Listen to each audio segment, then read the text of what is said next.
Houston, we have a problem. I feel the need for speed. Ow! My mom always said life was like a box of chocolates. Help me help you.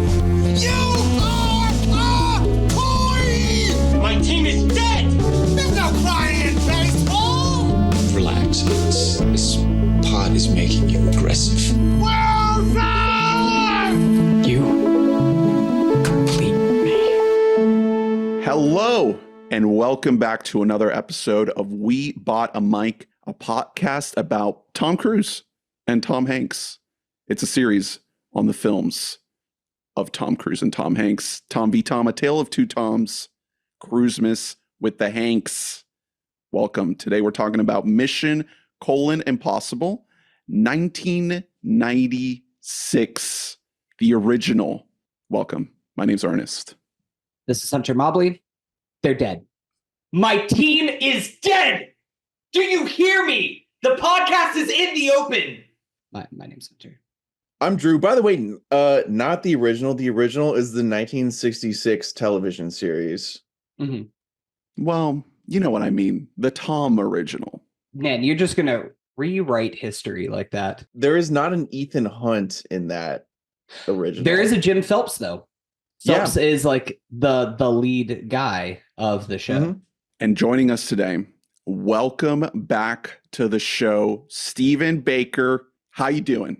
I'm doing great. Ever since I rewatched this lovely classic of De Palma, I've been considering getting Ethan Hunt's haircut from this film. I think Tom Cruise looks great in that cut. Only rivaled by Mission Impossible 2 in my mind. Yeah.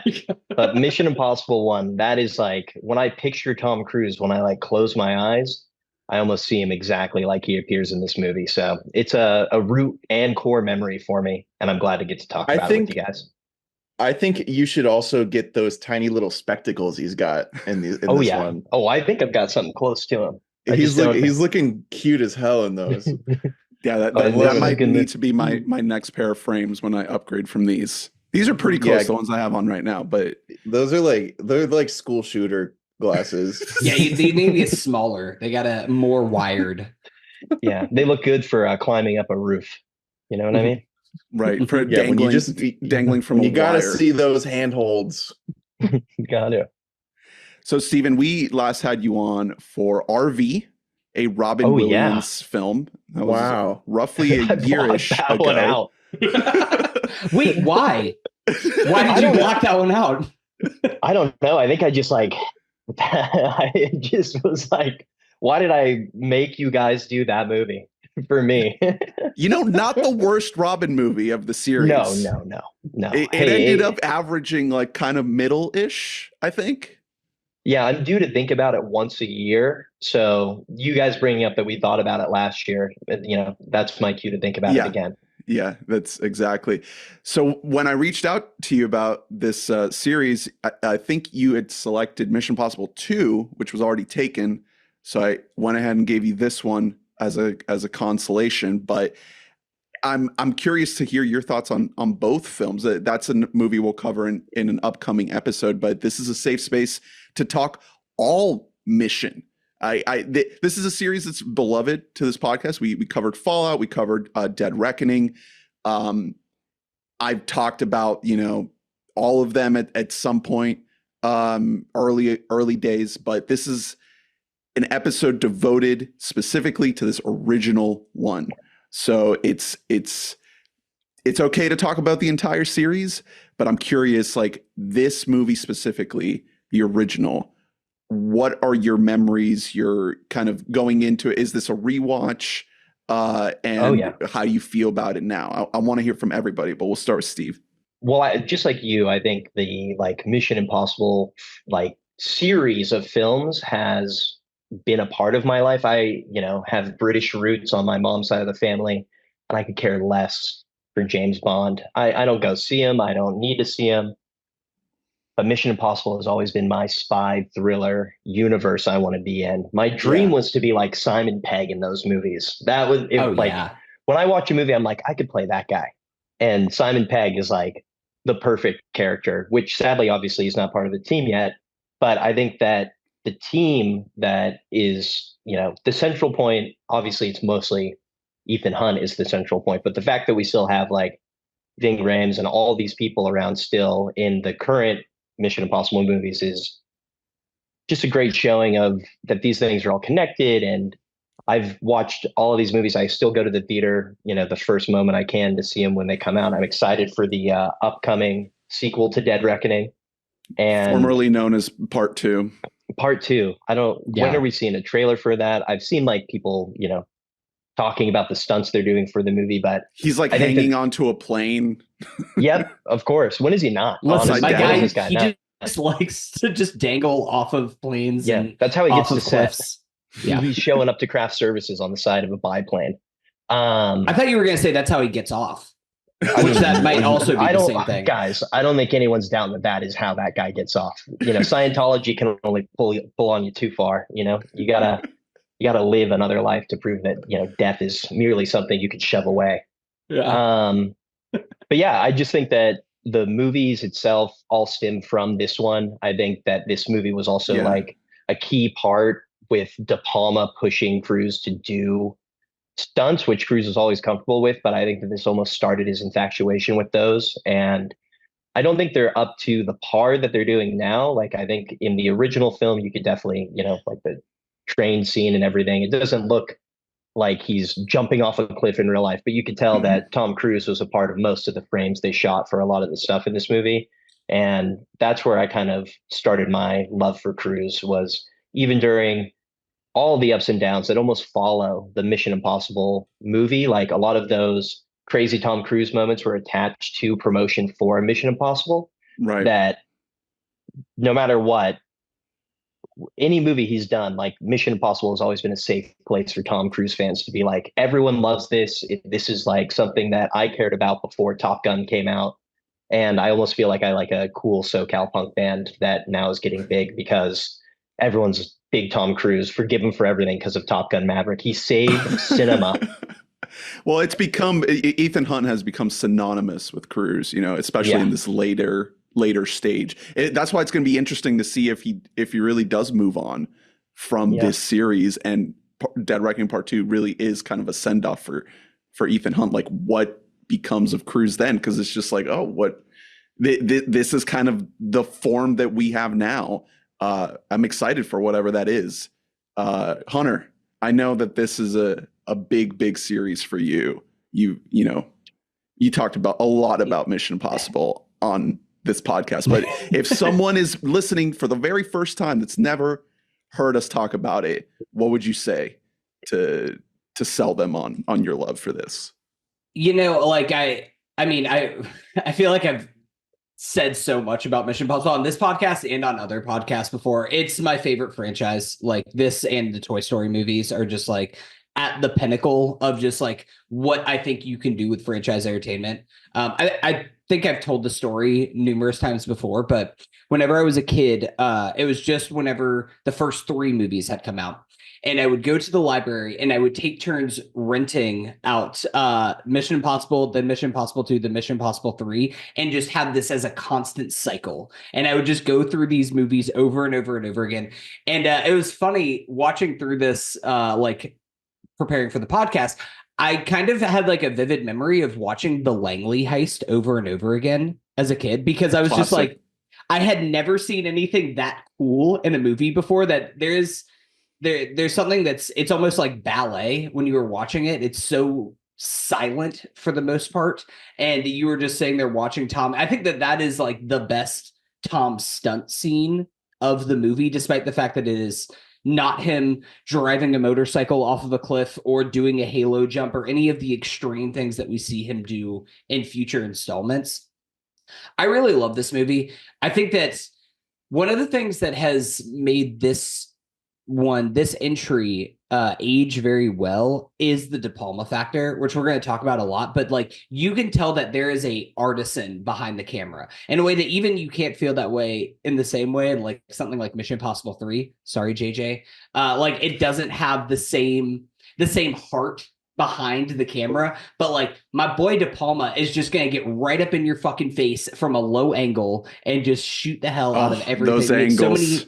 stylistic choices that just kind of resonate with you. So even if they don't have the same level of CGI, the same level of like action stunt choreography, this is still a beautiful entry in the franchise. And you can see something like this, why this became such a sensation and why it sparked movies that are still coming out today. Drew, had you seen this movie before? No. Nice. First time, long time. What a treat. Yeah, it was, especially considering, I've seen I think I've seen all of the McQuarrie Mission Impossible movies, and it's really interesting the relationship that like what the franchise became has with how it started, because a lot of the elements that McQuarrie does best are like the worst parts of this movie. Namely like when things just go huge in scale and become like just sort of a silly mess. Yeah. And also like the intentional convolution of everything. Like, you know what I mean? Where like it's like, no, this isn't actually the room you think it is. And I'm not actually this person you think I am. Like it almost doesn't feel like it makes sense sometimes in this movie because De Palma's shooting things in such like a gritty way sometimes that it's really interesting to go back and forth between those two feelings, because there's some really brutal moments in this movie, even like starting earlier on, because the way this it begins, team is dead. Yeah, we get like excellently done, by the way, but we get like basically a TV show setup. Like it's basically it's just beginning. Like it's like basically, because the show started in the 60s, went into the 70s, and then was revived in the late 80s until like 1990. And then the way this movie starts is like how I'm assuming every episode of the show starts, which is with getting the like, gang together. Yeah. Kinda. And then just everything goes unbelievably wrong.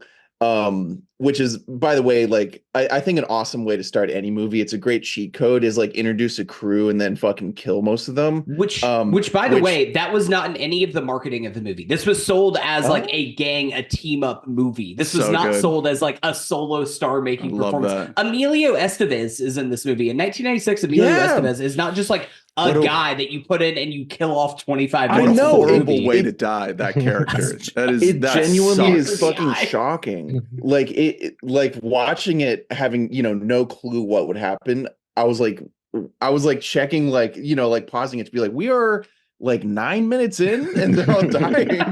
This is awesome. So it really works in a lot of ways that I wasn't expecting, I guess, just because it's not like the Fast movies where like they no longer even they reached a point where very quickly where they didn't resemble the original movie in any way, and then they reached a point where they now no longer resemble like film or like reality. It's just AI generated in any conceivable way. Like you see so many through lines from this movie to those, but like you get such a different flavor in this because like literally most technology did not exist, and also just the way De Palma is going to shoot things is not going to look how most people would shoot like like what's in theory like a kind of goofy fun time movie. That's a great point to highlight. I think is the distinction between what has remained in this specific series all these movies later and what has remained in just the action spy genre all these years later, because there's certain things in this movie where I felt myself looking at it more fondly. It was my third or fourth or maybe even fifth time watching it, and I feel like every recent time my estimation of it has improved, because I remember thinking back when Fallout came out, I did a full watch of all of them, and I remember thinking this one wasn't my favorite because it felt lesser than all the other ones. It felt like it was just the smallest little kernel that would later evolve into this thing that I loved. And now going back to it, it's like, no, this is actually a really special movie. And yeah, there are things that, don't age particularly well, but there is this distinct flavor that it brings that it now watching something like Dead Reckoning, there's specific things in that movie that are echoed very directly from this one, right? Like Vanessa Kirby's character, the being on a train, the Dutch angles, the Kittredge character, very direct callbacks to this specific film. And then in comparison to something like Fast, or just how this genre has evolved, it feels like this movie has a lot of things that have become indicative of the genre, you know, like crawling through the vents, Repelling. or the mumbo jumbo, repelling, Mhm. the mumbo jumbo technology, the nonsense like email UI that he uses. It makes no sense, but there's a certain fondness to it that, you know, even though you can call it cheesy or corny, the fact that it's Mission Impossible, I think, makes it special. So yeah, real quick, just a side tangent to interrupt the podcast. Shout out to JD Vance. I've got my my Mountain Dew here. Gonna hydrate as we dive in. I'm a see disgusting socialist, as you can see. There's a really inviting couch behind you, Ernest. Like, what are your intentions for that thing? Oh my God, I can't believe you saw that. That's so embarrassing. Cover up, honey. Oh, honey. No. I'm glad that you also highlight that. It is funny that despite the fact that this series of movies has gotten more and more grand with like seemingly every entry that we are trying to kind of one up themselves, there's still all of these allusions back to the original piece, like in Dead Reckoning, also in Fallout, the opening sequence that we get with Emilio Estevez on the little like closed circuit TV watching Tom and the mask being like Russian guy and everything, and the whole like, we got it. Did we get it? Oh, the Wolf Blitzer. Yeah, like to the Wolf Blitzer thing in Fallout. Like there's all these kind of callbacks to this original film throughout the series. I will say that one thing that this movie, or that Mission Impossible and the Fast and Furious movies have in common, is that Dom Toretto and Ethan Hunt are both Jesus Christ. Yeah. They're both the Messiah. They're both here to save us all. Yeah. So that is one thing that they share in common. It's shout out to Wolf Blitzer, by the way, who is now in Germany, so that he doesn't get called back to the CNN studios for whatever crazy news might drop while he's trying to take a fucking vacation. God, let the man live. He could be on a, top secret mission. Right. It might not be he him. chooses to accept it. It's Ethan Hunt in a mask. Come on, exactly. Wolf. Get with it. One thing I forgot to mention is I did watch this movie today instead of having the Olympics on, while I feverishly read the comments to our Deadpool 3 review. Shout out to all the beautiful commenters out there. Just class acts, all of you.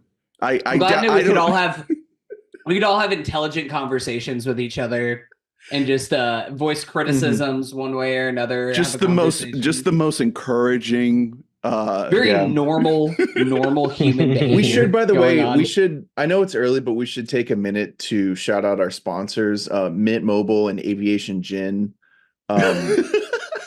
Please check them out. Wrexham Football Club. And Blake Lively's new movie. You gotta get that one in there. Oh, dude, I saw the trailer for that. Yeah, that was in our movie. They played that trailer. First off, the weirdest sequence of trailers before the movie started I'd ever seen. There was a Rolex advertisement between two trailers. I haven't been to the movie since, let's see, what was the last movie I saw? Civil War. No, Civil War. Nice. So I'm sitting there and this is like a Regal cinema, and I am I'm flabbergasted at what they're putting on the screen, but they did show Blake Lively's trailer, and that felt intentional to me. Yeah. That's Ryan wrote that into the contract as executive producer, that he's just like, can you promote my wife's movie too? I will say, as a Regal Unlimited subscriber, Regal, we got toned down with the fucking commercials in between trailers. Like it's getting Just to a point of trailers. ridiculousness. No Like, commercials. I'm going there- Since when is this I'm a waiting thing? 35 minutes after the supposed screen time. I'm cool if it's just trailers. I'm excited for the movies. I'm going to the movies early so that I can see trailers. I don't want to go there and see like Fanta commercials. Yeah. Drew, did Regal, step it did this trailer for the Blake Lively movie play before Twisters? No, but you know what I did get is the Scoot Mackenzie Davis reunion movie. Fucking go, dude. Oh, Let's Speak go. No Yeah. Evil. Speak no evil. God, I hope that's I'm ready good. for it. I know, hope and it's it good. well the The problem original is movie's great. So the problem is it's when I was in the theater for Twisters, and then as Twisters was on, I just couldn't get the idea of Mackenzie Davis playing the lead out of my head. You know, just because I had just seen her and I was like, damn. But you know, we just want her to be in everything. Scoot should have played the tornado. yeah, Right. he should have Yeah, played the flaming with Glenn. tornado. Yeah, Should you know, Gl- I know this is a weird. We are not talking about Mission Impossible anymore. Weird. I was gonna bring us grouping of back. trailers to before Twisters. It was only horror movies. Trap. Like I don't know if you had the same thing. It was Trap. It was Hugh Grant, evil Hugh Grant movie. It was Speak No Evil. There was like one other one. I can't remember I what got played. a bunch of horror movies, and then but then also like a bunch of kids movies that were just like colors and shapes. What You know are what I we mean? doing? Come on, we gotta. Whose job is it to curate the trailers it's like they before didn't- each movie that's being played? They couldn't That's really so narrow Universal, down step the it up. audience. But that, you know what? They kind of got it right, because guess who likes Glenn? Everyone. Well, We that's how I all- was. we all That's show how I was up going to for bring us Glenn. back. You know, Glenn, Twisters, Power of Twisters. Should Glenn attempt a Mission Impossible style move in his He would career? be better. He would be better to take over this franchise than Jeremy fucking Renner was when they were trying to do absolutely. In the that. head, no? Didn't he get iced? Well, the franchise, he right? was in a horrible snowmobile accident, if that's what you Well, mean. in real life, yeah. Yeah, After he the got album iced. dropped. in some Oh, he ways. got yeah. iced.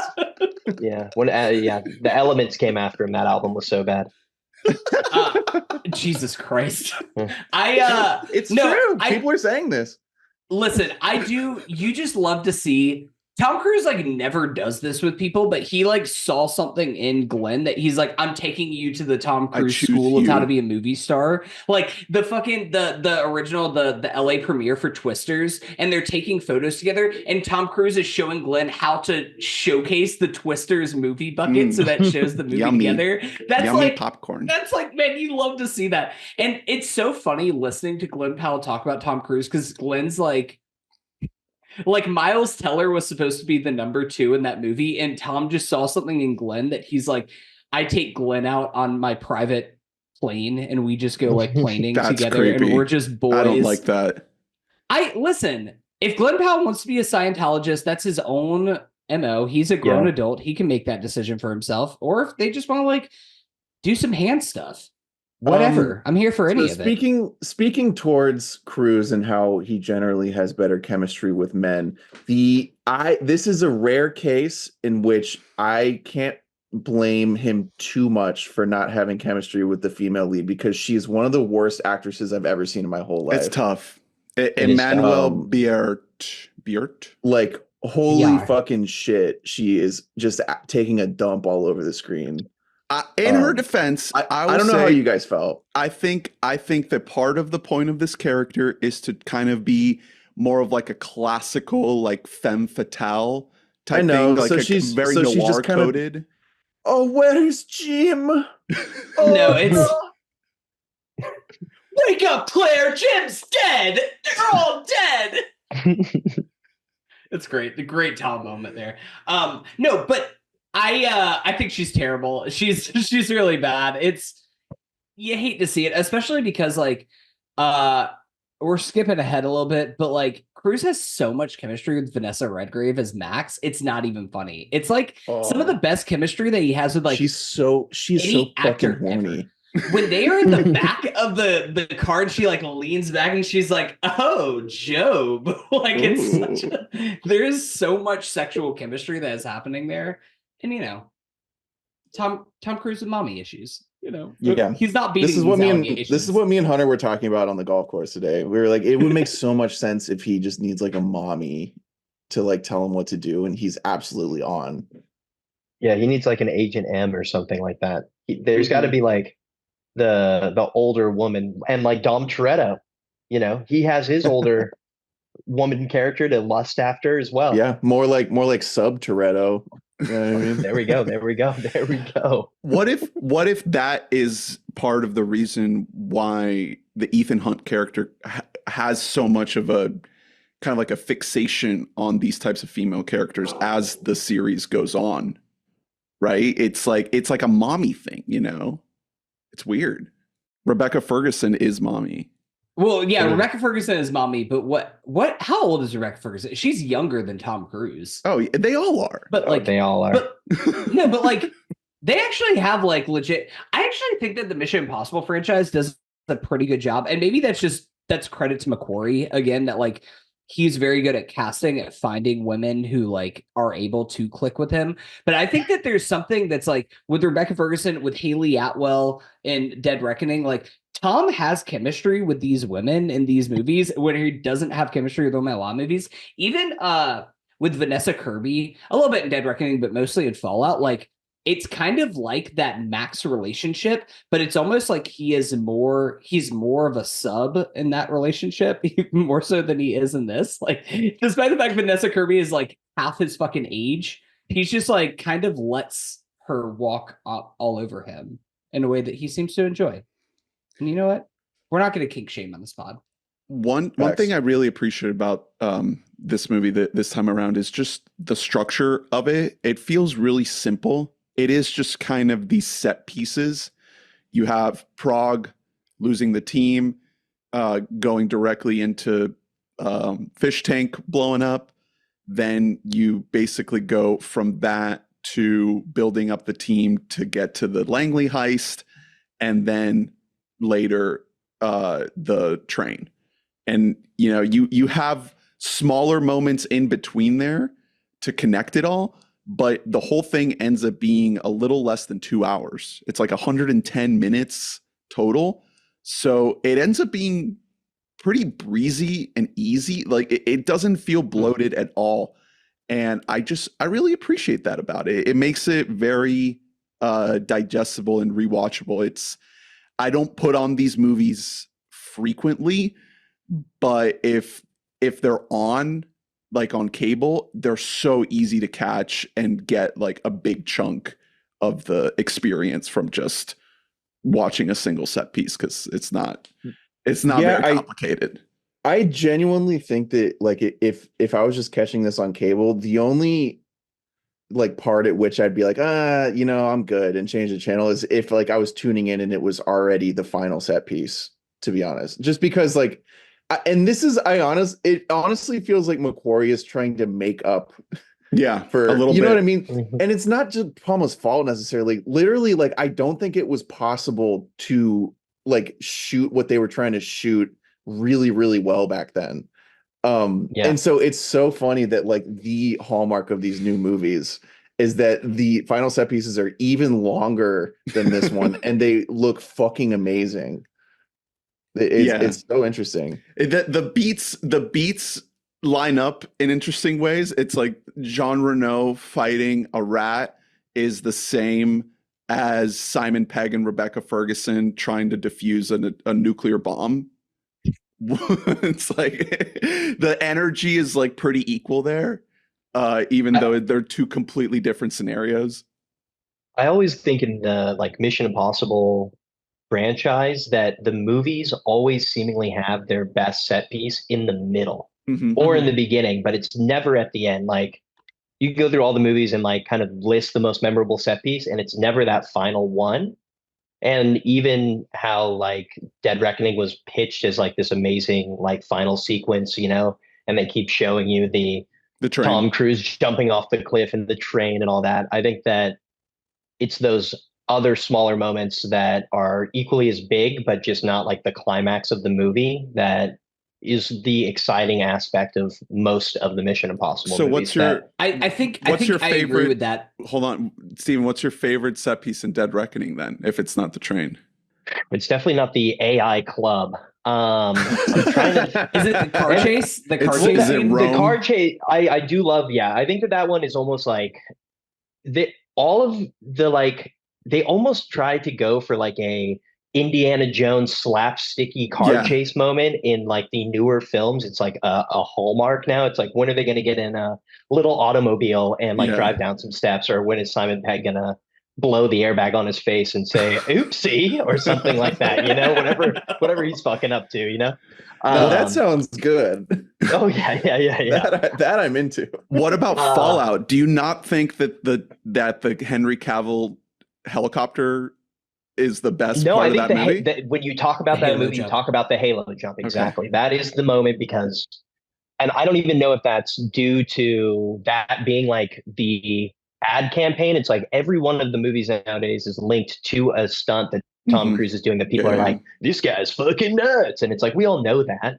Like when he's hanging on the side of the plane at the beginning of that movie, that was like the main draw in to the audience to come and see that new Mission Impossible movie. Was he's holding onto the side of the plane, he's flying a helicopter, but it's the Halo jump for sure. And I love the bathroom fight scene. That's like honestly like one of my favorite fight scenes since like The Raid. That was so cool. So good. And that's Fallout's just the best. Oh, Fallout is the best. Fallout is the best. It's That so one perfect. goes Baldwin, like, God bless him, what a cocksucker, but he hey, acquitted. Hey, it wasn't his fault. He didn't know. It wasn't his fault. It wasn't his fault. You guys saw that clip, right? When she called him a cocksucker? Yeah. Oh, yeah. Yes. And he like pops his head up as quickly as he can. It takes a lot to get Alex's attention, I feel. But yeah, overall, I think that these like all have a quintessential stunt piece. And I think that the first movie with, the rappel and everything, that is a iconic piece of cinema that has been referenced so many times. Like for some reason, Family Guy is the first one to come to my mind. And I'm sure they did that shit like 100 fucking times. You know what I mean? And it's just appeared. And I think that all of these movies have big moments, but the first movie feels the most down to earth. Obviously, like following it up with John Woo for Mission Impossible 2 it blows it up. It blows it up, baby. Quite like literally, it will self-destruct in 5 seconds. Yes, yeah. It's blowing up. And I think that like I've been kind of on a De Palma seance recently. I hadn't watched Scarface in like my post like teenage years since, maybe like 2010. So watching it this year and like getting to rewatch this was like a big pleasure, because I feel like now I can see the De Palma-isms in the movie, and this being like kind of a weird choice for his career at that point as well, but like honing and like making something that people wanted to see more of instead of telling like a contained story. But the way he shoots his action, I think, is heart pounding in a way that doesn't necessarily need to show Tom Cruise like fucking rappelling down a mountain with Simon Pegg backpack to him. Yeah, it works so well. And like even before the rappelling, the entire beginning sequence rocks, because obviously the elevator shaft stuff is like expertly directed, but even something really simple like when they're outside and you have no clue what the fuck is going on. And then the shot of the two team members who get gored from the other side of the fence, like just standing up, is really effective for me. Like I was like, oh Jesus, it felt like fucking like Nazi zombies when they're getting you from the other side of the. Come on, you're getting whacked. You're like, oh shit, this window's broke. I gotta build it back. Put some fucking planks on that. Revive me. It's just that's just I don't know. It's like a very, very simple, like grounded type of violence that I just don't think you would see in any of the newer ones. Not to their, not to talk shit about them, because they're great in their own way. It's just this is so different. And then once you get to the rappelling, it's so step by step and simple. And like moment to moment, like you have so much time to build tension, because there are logistics, but it's enough that it has all been explained to us really well beforehand, sometimes in the newer ones, when they're explaining the logistics of what they're going to have to do, you kind of glaze over because it's a lot. And this was simple enough where it was like, okay, we know we got to get this fucking guy out of here, and then get up in there. Shout out to floppy disks. Yeah, no, this is a huge floppy disk movie. Big movie for floppy disks. It's like I just like a couple weeks ago watched Blowout for the first time.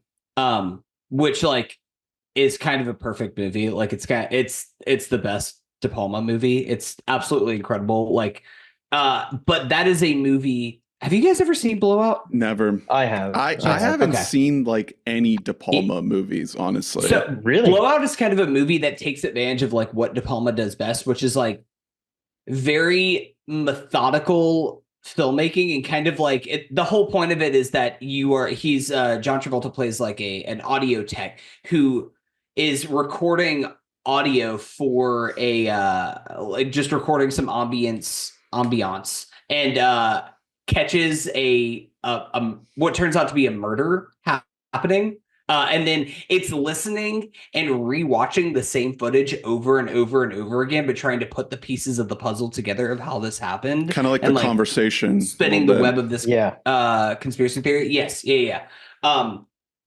banger of a movie, like 10 out of 10. Banger. I've seen Carrie, but that's the only other one, which I would also say is a 10 out of 10. I've never seen Scarface all the way. I mean, I've seen you live in Florida, son. What the hell are you doing? I know. Like, dude, that movie. And you're Colombian.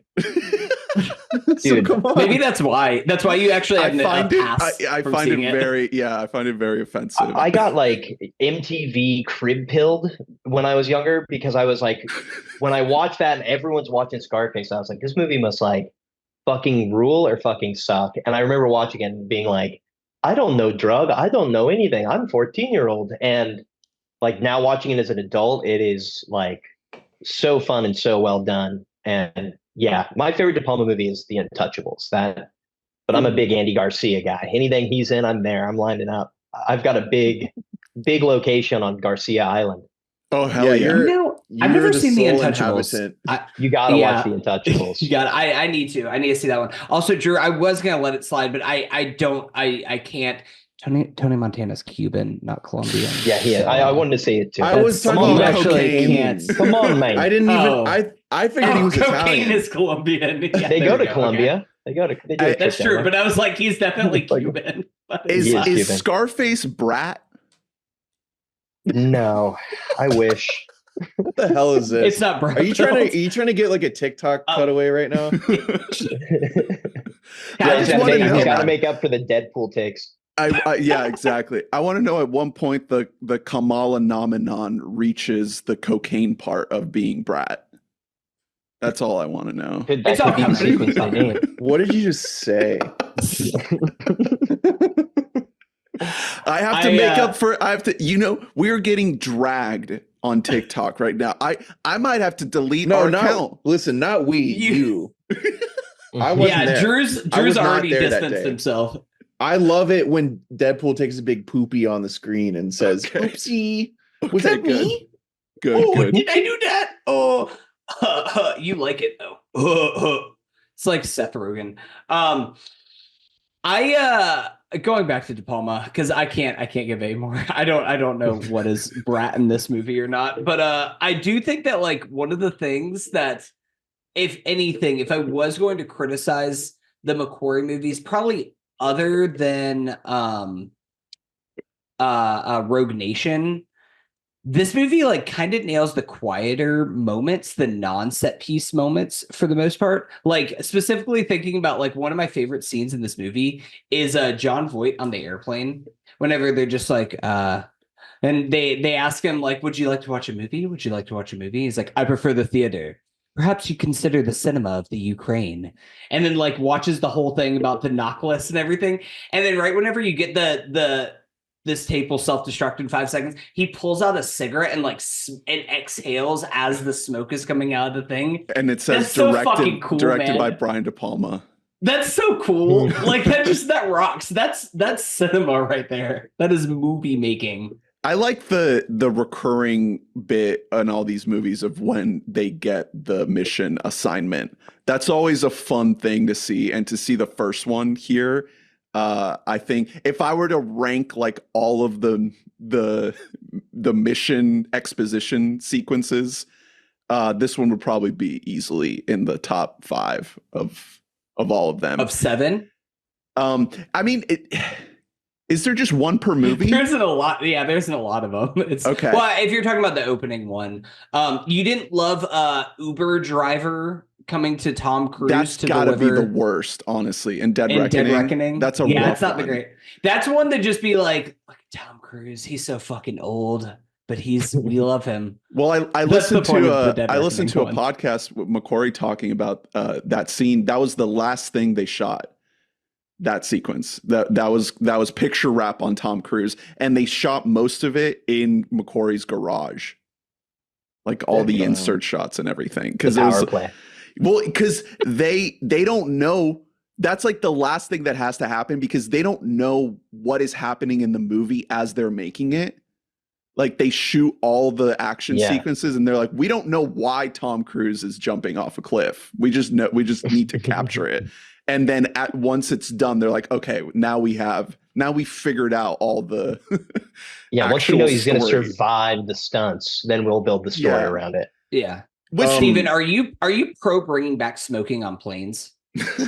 Where do you fall in the argument? I'm definitely more on the side of we need to be more lenient on vaping in the bathroom on planes. Now, I have a system that I don't want to share for TSA purposes, but blow it down the toilet and that shit will get sucked out, baby. You're good. You're fine. You touch it and it goes, and you go. You feel ridiculous when you do it, but listen, I've never been caught. All right. I will say, I have never once been yelled at for vaping on a plane, despite doing it just in your seat. No. I'll go to a bathroom. I'm not just gonna like fucking pop it there. I know. Well, Gen Z's the oxygen mask. No one notices. You are on a list now. They have placed you on a no-fly list. Kids, just pop a Zen and don't even worry about it. You'll be fine, dude. Double decker. I almost got caught today in Deadpool Wolverine. I was dragging a little bit, and I had to, hit the weed pen. I was like, I know Channing Tatum's coming soon, brother. I need to get my Creole mindset. And I tried to hit it in the bloat in the fucking Sprite, and then you were flying. The Voight is a bright place, okay? They could see it. It was pluming, and I did not intend for it, but it got me to where I needed to be, and no one said shit. So, and you got to be brave in this world. Is good. Only in New York. Hey, that's going to push it up an extra half star for me. You best believe it. Easy. You gotta be. There was a movie I watched recently. I can't remember what it was, but there was a scene where they were like letting people onto a plane, and it was definitely like a period piece or an old movie. I'm just blanking on the specifics, but they were saying that there was a smoking section on the plane. Oh yeah. So basically, I don't know if they were just stupid or if like science hadn't advanced a certain point, but they were like, yeah, we're all in a pressurized cabin, but if we just put a little curtain, we can divide. That actually, the cancer knows to stay away that right. time. We can put all the people that want to get sick in one space, and then just a little curtain. A little curtain. There was no such thing. Like it's same with like a restaurant. Like this, if a restaurant had a smokers section, guess what smelled? The whole restaurant. Mm-hmm. Yeah. Yeah. I mean, it's just like people that like kids that could go outside and not have phones. It's like I was on the cusp of that generation where you could smoke in an Olive Garden in a certain section. Endless ashtrays. God, they're we used to be a braving. proper country. We used to be a proper country. That would have been so. Will Kamala bring back smoking sections in restaurants? Because I'll vote for her tomorrow if we can just do that. Do you know how cool it would have been when we were like 18 if we rolled a bunch of cigs and went to Olive Garden and just chilled in there and just said throw us out, just see how long we could be. Yeah. And put like 1/10 of a gram of weed in each one and pretended like we were getting high, which is what we did anyway. Don't shit talk spliffs right now in this pod. We are pro spliff podcast. I want them to be stated for the record. I Spliffs. like to believe that I have a high enough income that I don't need to smoke spliffs. Just out of You don't need to, but you might want to. You might want to. just This to podcast live. is brought to you by Spliffs. You want your throat to hurt and not feel high at the same time? Smoke a spliff. No, I roll a little bit of I put some Zin in my J's. Oh yeah. Yeah. A little dust, a little salt. So this movie What if De Palma was zinning the whole time he directed this movie? he was I cranking think some it would some go stoves. something stones? like this. Yeah, darts galore. And this. So this not fucking just set. De Palma, a lot of what we're talking about is like that we're complimenting his great story. This is co-written by two like fucking mammoth screenwriters. It's fucking David Cope and Steve Zalian. Like that's crazy. Robert Towne's in there too. Let's go, No, man. yeah, like no one talks about this. But my God, they really cooked. There are a lot like better dialogue than you would expect for a movie like this coming out in 1996. There's a lot of slop coming out in 96. A lot of, really fun slop, but like something like Con Air or whatever is right around the exact same time. And this has way more of a natural feel to the way people are speaking to one another, except for Emmanuel Bert. But maybe she is simply foreign, and maybe it's on me for not understanding that. Yeah, this movie needs to have a little bit of a European vein in it. So you got to keep at least one of the. I guess Jean Reno is French, right? Yeah. So you get that, but really the Langley bit is the only thing that is in America, and that's something I've really enjoyed about this whole series is the international quality of it. Very little screen time.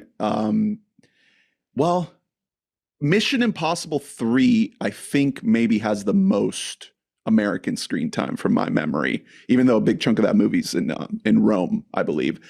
But it does feel like you kind of have to open up the scope to, some international talent. I did want to mention the Rotten Tomato score of this movie is only 65%, which I think is really stupid. Rotten Tomatoes is just stupid, but just the notion that a movie this good could be that close to being,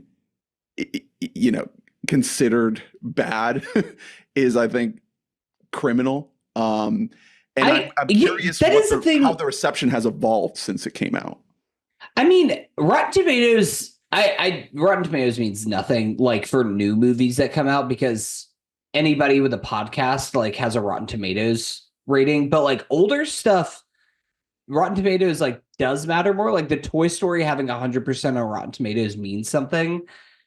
I just wanted to look it up to see, and I'm glad that our boy Raj is on the right side of history. He did give this movie 3 out of 4 stars, so at least Roger Ebert, he saw something here. But it is weird. Apparently, a lot of the TV people, the TV crew that worked on the show were negative on this, probably because Jim Phelps was like the hero of the show, and he turns out to be like the bad of this movie. Yeah, people don't like when and also which is played great. by One of the best a parts. different guy in this. John Voight, by the way, you gotta love his morals. Right. Yeah, that's what I was hoping you were going to speak on. Megalopolis coming soon. I know. His IMDb is so sad. The last like handful of years, except Megalopolis is on there. The rest of these movies are like AI movies. Shadowland, dude. Ray Donovan. Yeah, Ray Donovan in the movie. Roe v. Wade, legendary. Yeah, so he takes over. I mean, I love to see him in this one. I enjoyed his presence in the movie. It is again like this sort of plays back to like what was the one thing that stuck around in all the Mission Impossible movies is the like, are you a good guy or a bad guy, and spending like hours trying to figure that out. You get a lot of that with him. I thought it was really interesting how they chose to reveal it by like depicting. Isn't there a piece where they're like flashing back to the scene? You get like his first person POV Yeah, of and what then goes down. then we see that she is also involved, but Tom doesn't know yet. Right. It's suspects super, it, but yeah. it's a super strange. It's It's like a strange way to intentionally do it. confusing, which again is like almost a De Palma staple, is like I just confusing audiences so they don't I really have know where to follow. I have a question. Why does Henry Czerny go away after this until the newest movie? Where's Kittredge go? I think it's just one of those things of Tom wanting consciously to freshen up the series with every entry. I think that we haven't mentioned yet, this is a Tom Cruise produced movie.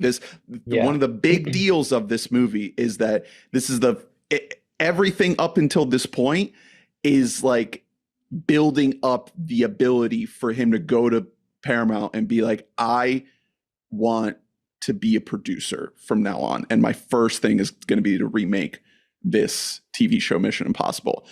And so there's a lot of other movies outside of this series that he produces after this, but this becomes kind of like his baby, right? His pet project. And I really feel like the decision to choose a new filmmaker with every movie, until obviously he gets to McQuarrie, is to tell everybody working on the movie and everybody watching the movie that you don't have to go into it with any type of predisposed understanding of characters or plot or anything like that.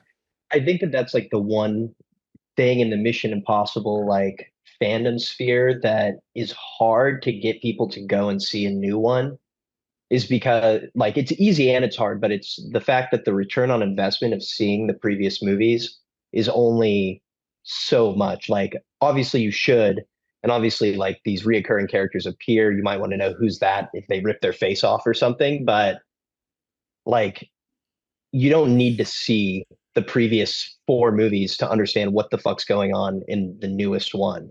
And I think that that is something that when Tom Cruise took over, it was very like, just produce the biggest, best movie we can in this like universe, and we'll just like keep going until like nothing matters essentially. Where like Fast and the Furious, it does help if you go back and you see all the characters come together and stuff, just as like a comparison that was given earlier.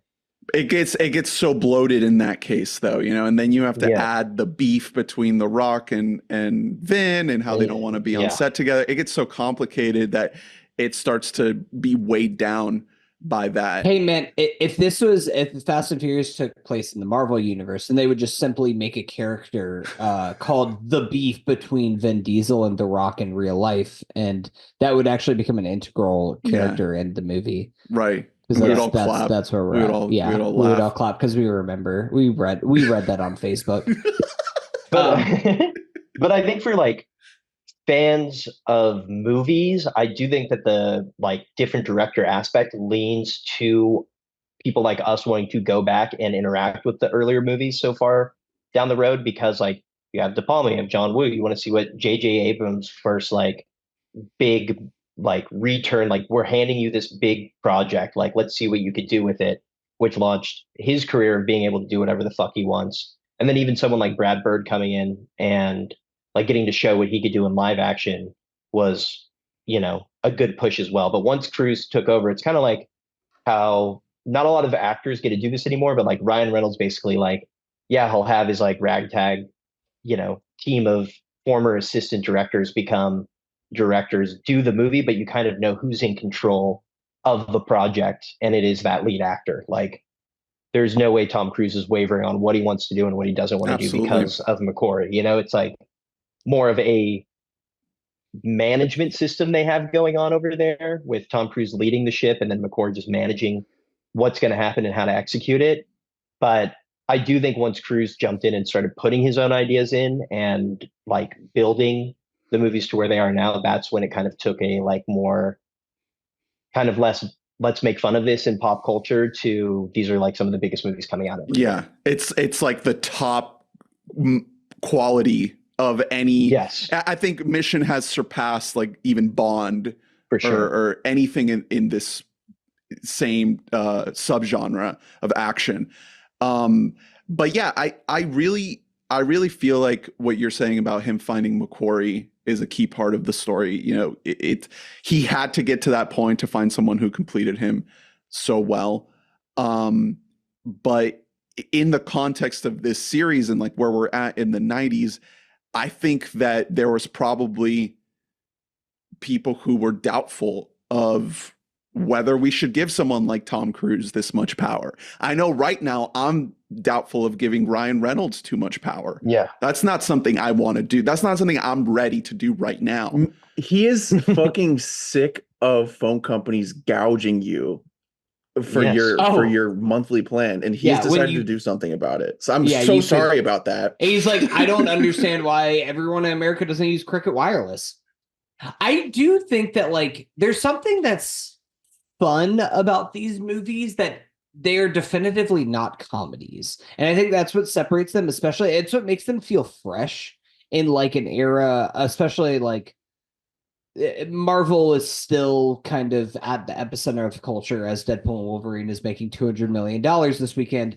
But like so many comedies, even something I think of like The Fall Guy, which is a movie that I enjoyed, is like feeling the need to wink at the camera the entire time and saying like, isn't this crazy that I'm in this situation right now? And like, I think there's something great about these movies, and especially in this one, that it's fun and funny at moments while still inherently being an action movie. Like we still get to have red light, green light, hasta lasagna, don't get any on ya. Like these little like fun moments. Tom Cruise doing some sleight of hand shit with the floppy disk. Like lots of fun that is happening in it, but it's so different from so many action movie, like quote unquote action movies that we get today. Do you think Tom Cruise does this movie if De Palma doesn't direct it? Ooh, great question. You know, I mean, he was at a point where he, like, 96, we talked about this on the Jerry Maguire pod. This is Apex Tom. Like, between this and Jerry Maguire coming out the same year, this is Tom Cruise at his absolute pinnacle. He is, if we were calling back to RV, he is at the RV rested perfectly in between the point of the mountain. I don't know. I don't think so. I think that he probably handpicked De Palma, like he handpicked a lot of directors that he is working with at this time. Like he wanted to work with Cameron Crowe to make Jerry Maguire. Yeah.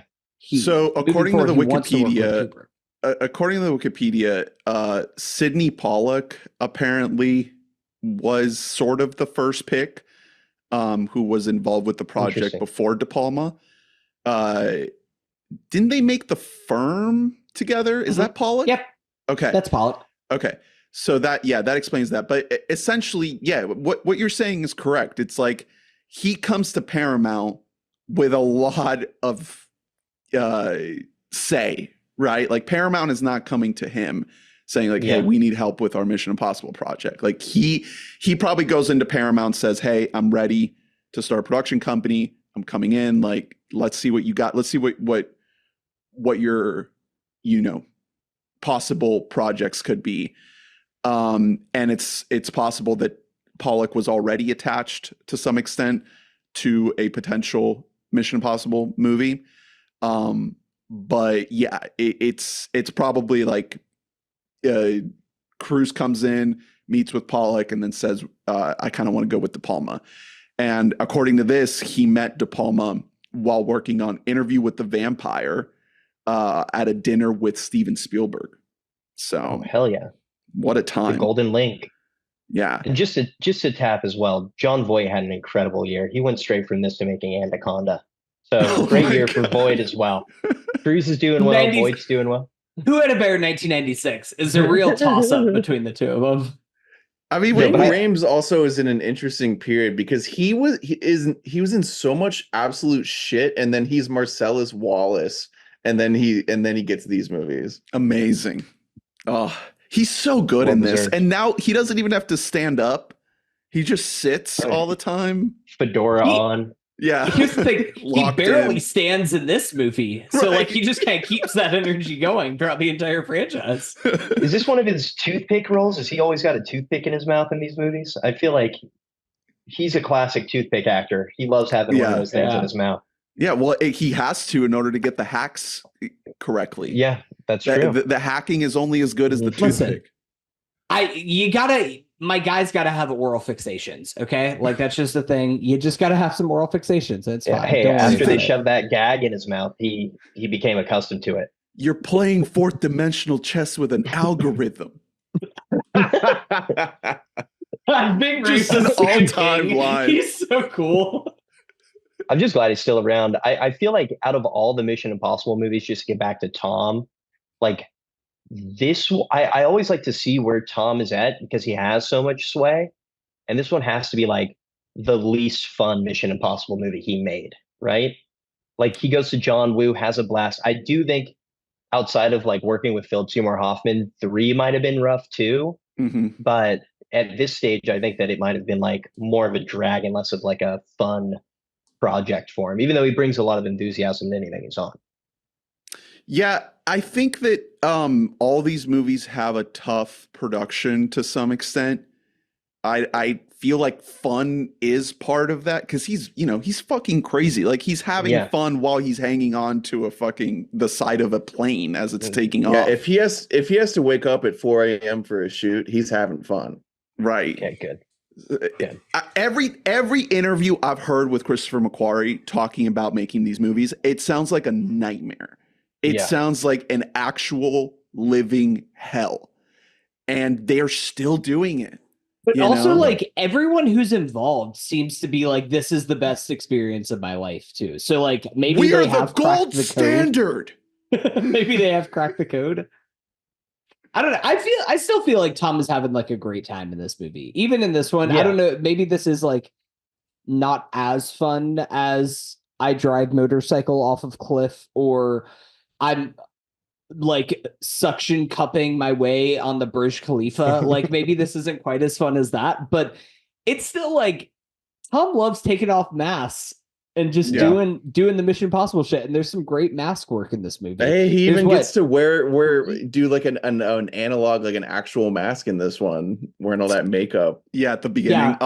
That one, and then also playing like fucking foghorn leghorn ass Democrat senator from Kentucky in the beginning is so good. Like, the accommodations could use some. Are there shots where is that a different actor or is that all Tom? No, that's all Tom. The cuts to the senator talking. That's why no human being has ever looked like that before. Like there's a couple of shots where they kind of got me. I was like, wait a second. Yeah, they fucked with the slider on the video game a little bit too far. I do love. I think Mission Impossible 2 takes it way too far with the masks. It's out of control in that movie. But I do love that this is a core aspect of these movies because it's a core aspect of the show as well, by the way. The masks, it's like an every episode thing. It's a very, very like common thing. They have like masters of disguise on their squad. Yeah, well, that's the point, is that the disguise is very, very close to just being an actor, right? Like the spycraft, the line between Tom Cruise acting as Ethan Hunt and Ethan Hunt being a spy and doing like mask work. It's fascinating to me because the way this movie opens, with him putting on the performance, it is very much just like a theater piece. It is him being a spy by being an actor. And I think that there's just a really fun energy there that recurs in so many of these movies, and obviously to varying degrees of effectiveness and success. But I always have fun. I always enjoy it when they kind of play with that element. To shout out the Fallout bit, the Wolf Blitzer bit, that's one of the best examples of that, where it's just like they put on a performance. It's like a little play that the IMF is putting on to do their job. Imagine if that was your job, if you're a spy and you had to put on a little play, because that's just how you got the information you needed to get. It's great. I think It's so good. I like that is like if you're thinking of Mission Impossible outside of Tom Cruise, like the other quintessential piece is the masks. And I think they've done a great job over the past like more in the more recent movies of taking that element and taking it out of the ridiculous and like having fun with it, making it a little bit more like from the 3D printing mishap at the Burj Khalifa to all that stuff. They play with it as a concept more rather than like, oh yeah, it's just Ethan in a mask and he's running and ripping it off because we had to get him in and out of there. It's like become more of a core aspect too. Yeah. Both Rogue Nation and Fallout do like masks within masks happening, like the Alec Baldwin and president thing happening in Rogue Nation, and then what happens in Fallout? They're like under the sewers, and that's how they like get. Oh, with it, yeah, the bad guy, yeah, Simon Pegg as I'm blanking on the dude's Ethan. name. Yeah, no, it's great. No, I do. I love all of those moments of ridiculousness. I think that like these movies, there's so many like fundamental things that it is kind of like a warm blanket. A lot of these movies because they do Sean kind of follow Harris the same. Sean as Harris. Solomon Lane. Sorry, I was blanking. Sorry, too many of these. I think that like these movies, there's something that's comfortable about them because they all are the same thing in a lot of ways. It's like 3 main set pieces. Those have already been filmed. And then we're going to make the interstitial. We're going to create the plot like based around the set pieces that we have already filmed and made. And the fact that these movies aren't all convoluted, nonsensical messes is such a credit to the filmmakers, especially McQuarrie, but even like going back to something like this original film with your ability to write in interstitials that make thematic sense and work and are effective. Well, we haven't really talked too much about the actual story. I'm curious what you guys think, because I feel like that always is a bit of a hurdle with all of these movies is what's actually happening, right? We gravitate towards the spectacle of the action sequences, right? And the flair of the filmmaking and the set pieces, but the bare bones of the knock list and what do you guys feel about? One of my, I know like we'll talk about Langley. We haven't talked about it in depth yet, but like one of my favorite scenes is meeting Kittredge at Aquarium, the Prague diner sequence where Tom Cruise meets them and the camera gets as close as it can possibly get without bumping somebody on the chin. That's how close and low angles up the nose. Yeah, you were fully seeing some boogies up in there and like setting this whole thing up. And they're talking about how the whole thing was a mole hunt and Ethan's pissed off because his entire team died for a fucking mole hunt and chase. His and all parents are being blamed. Yeah. They like get arrested at one point. We get red-eyed Tom Cruise, which is incredible. Tom Cruise is like, Kittredge, you've never seen me upset. So by the way, really quick, which movie has a better realization in a restaurant that Tom Cruise is fucked and fired and that his coworker is actually a piece of shit? This or Jerry Maguire? Well, the thing is that Kittredge actually isn't a piece of shit. Yeah, but I don't know. He's a shitty boss. The way that he is speaking to Tom Cruise in that scene, like I get that he thinks that Tom is the mole, so that's I guess it's valid, but like he's being such a prick, and it's like, what if he's not the mole? Then you're just being mean to a guy who lost all his best friends.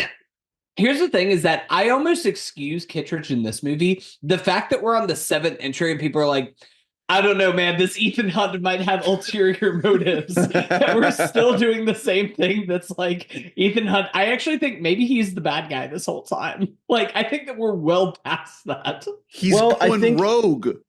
I also think, though, that it you know, to Tom Cruise, that probably makes sense because he is experiencing that in his own mind, like all the time, where he's like, I'm clearly an awesome guy, and yet I keep having to prove myself to America.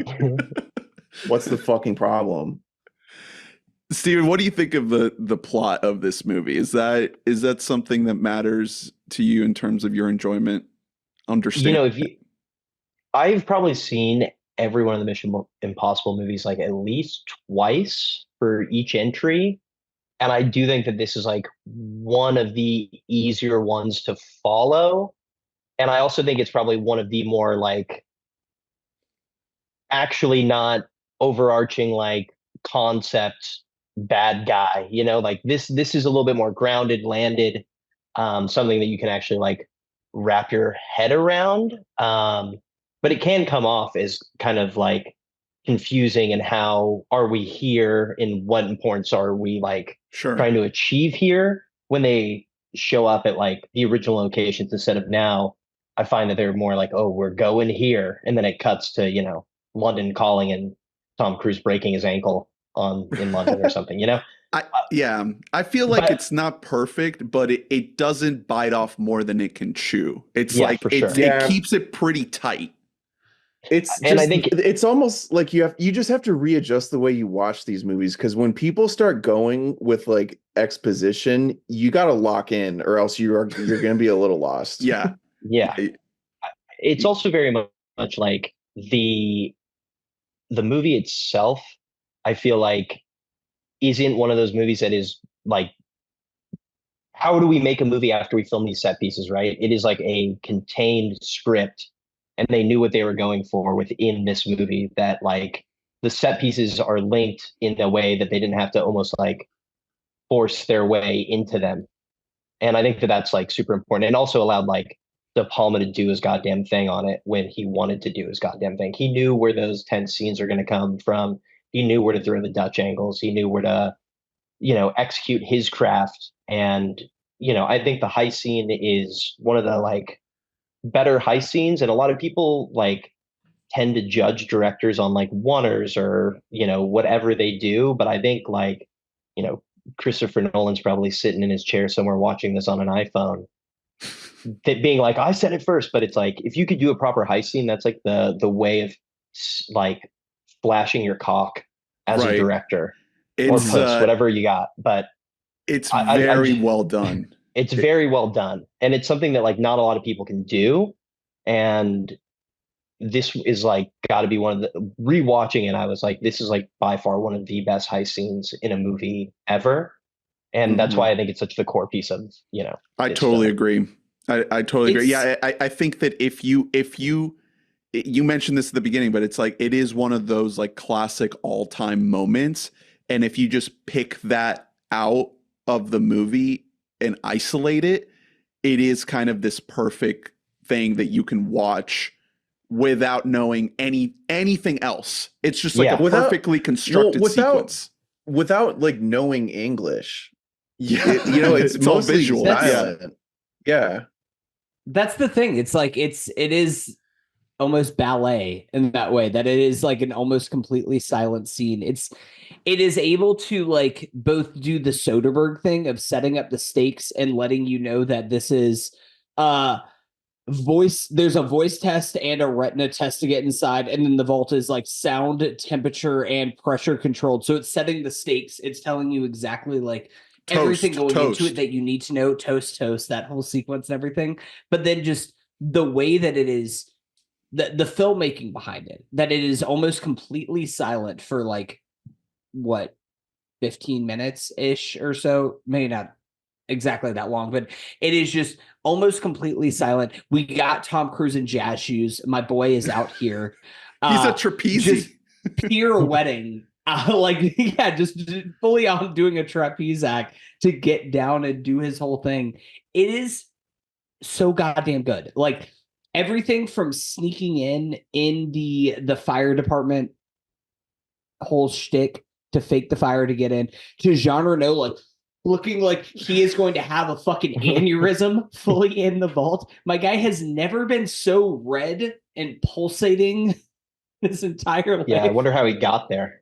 Like for the performance, like what was he doing to get clenching? He killed a rat. Yeah. Oh yeah. With his teeth, we have to assume. Major shout out. I said this when we talked about Dead Reckoning. CIA analyst William Donnelly is our guy who cannot stop puking, and gets sent to an Alaskan radar I want station. him manning a radar tower in Alaska by the end of the day. So in Dead Reckoning Part 2, I need this man. I need him to be the key. I need Tom to go to this radar station. That to be actually able would have to been really find funny if the he was submarine. like, if he was like on the submarine. He's just hanging out. He's like the big bad. He's like, I am the entity. And then we clap because we remember. We do recognize remember, yeah. CIA analyst William Donnelly. We'll never forget CIA analyst William Donnelly.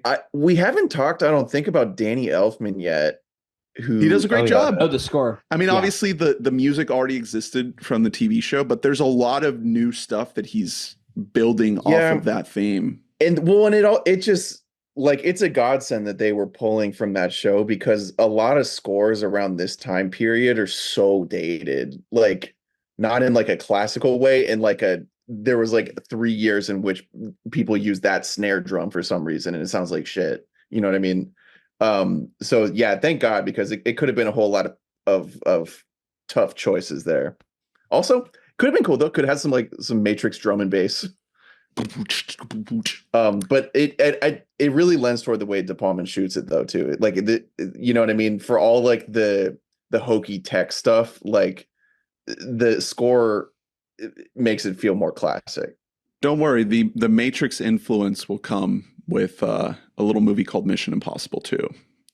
Oh yeah. So get ready. Get ready for leather.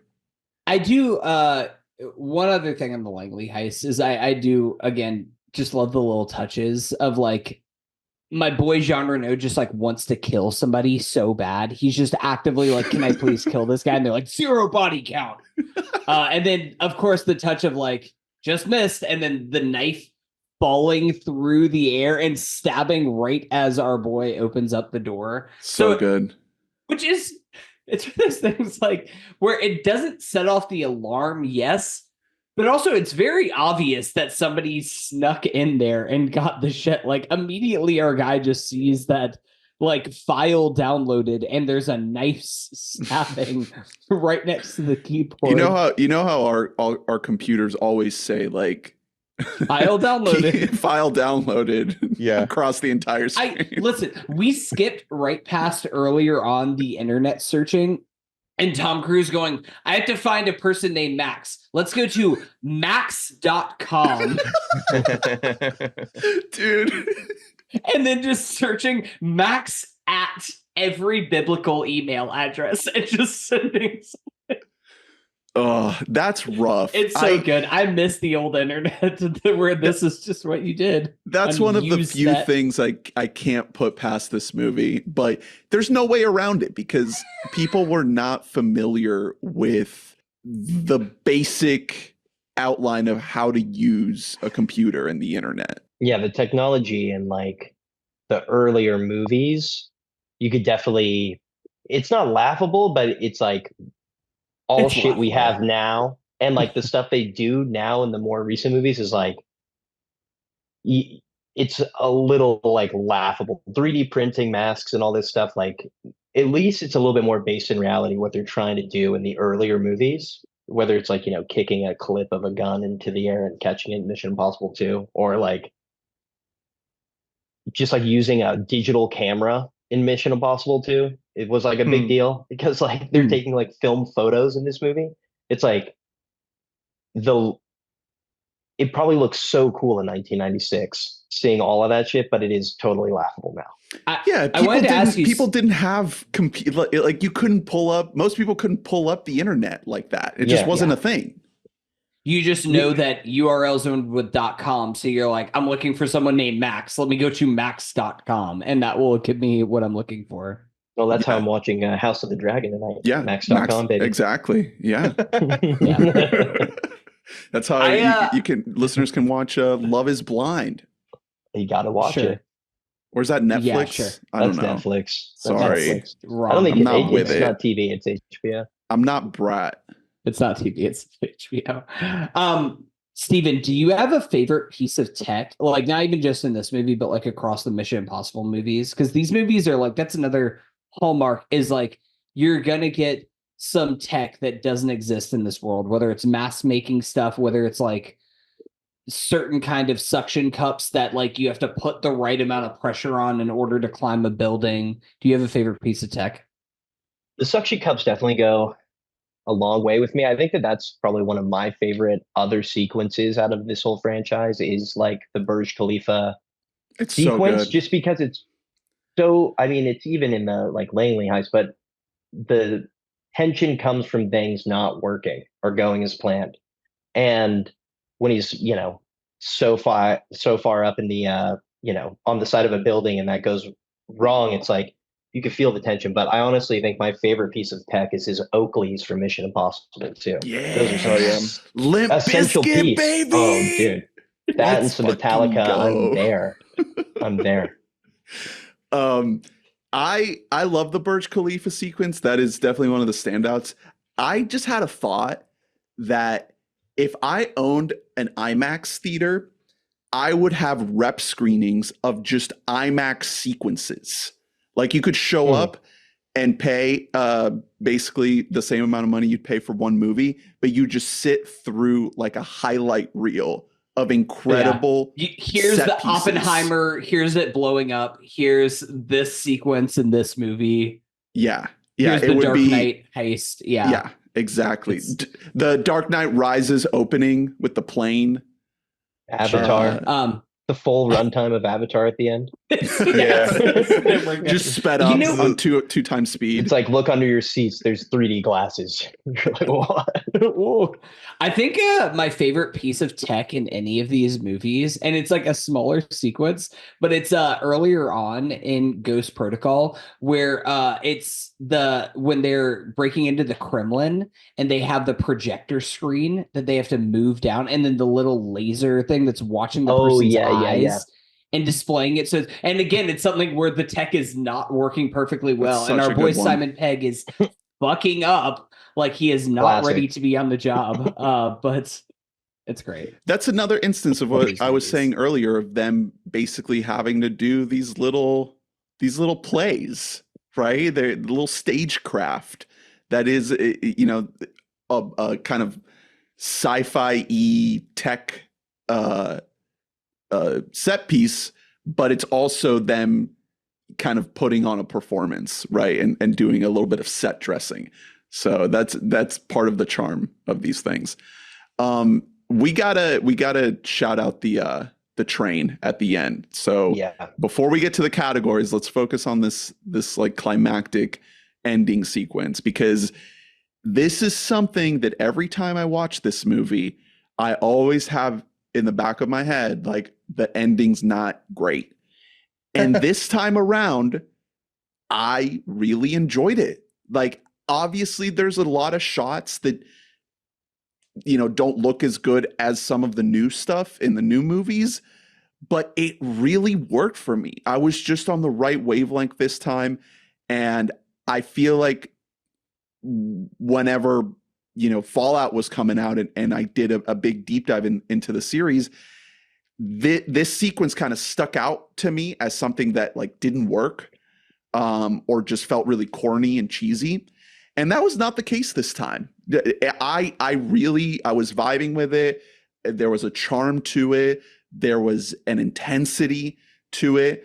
And the fact that some of the shots are more obviously digital and green screeny than others, it didn't break my enjoyment of it. I was fully locked into it. I really liked it.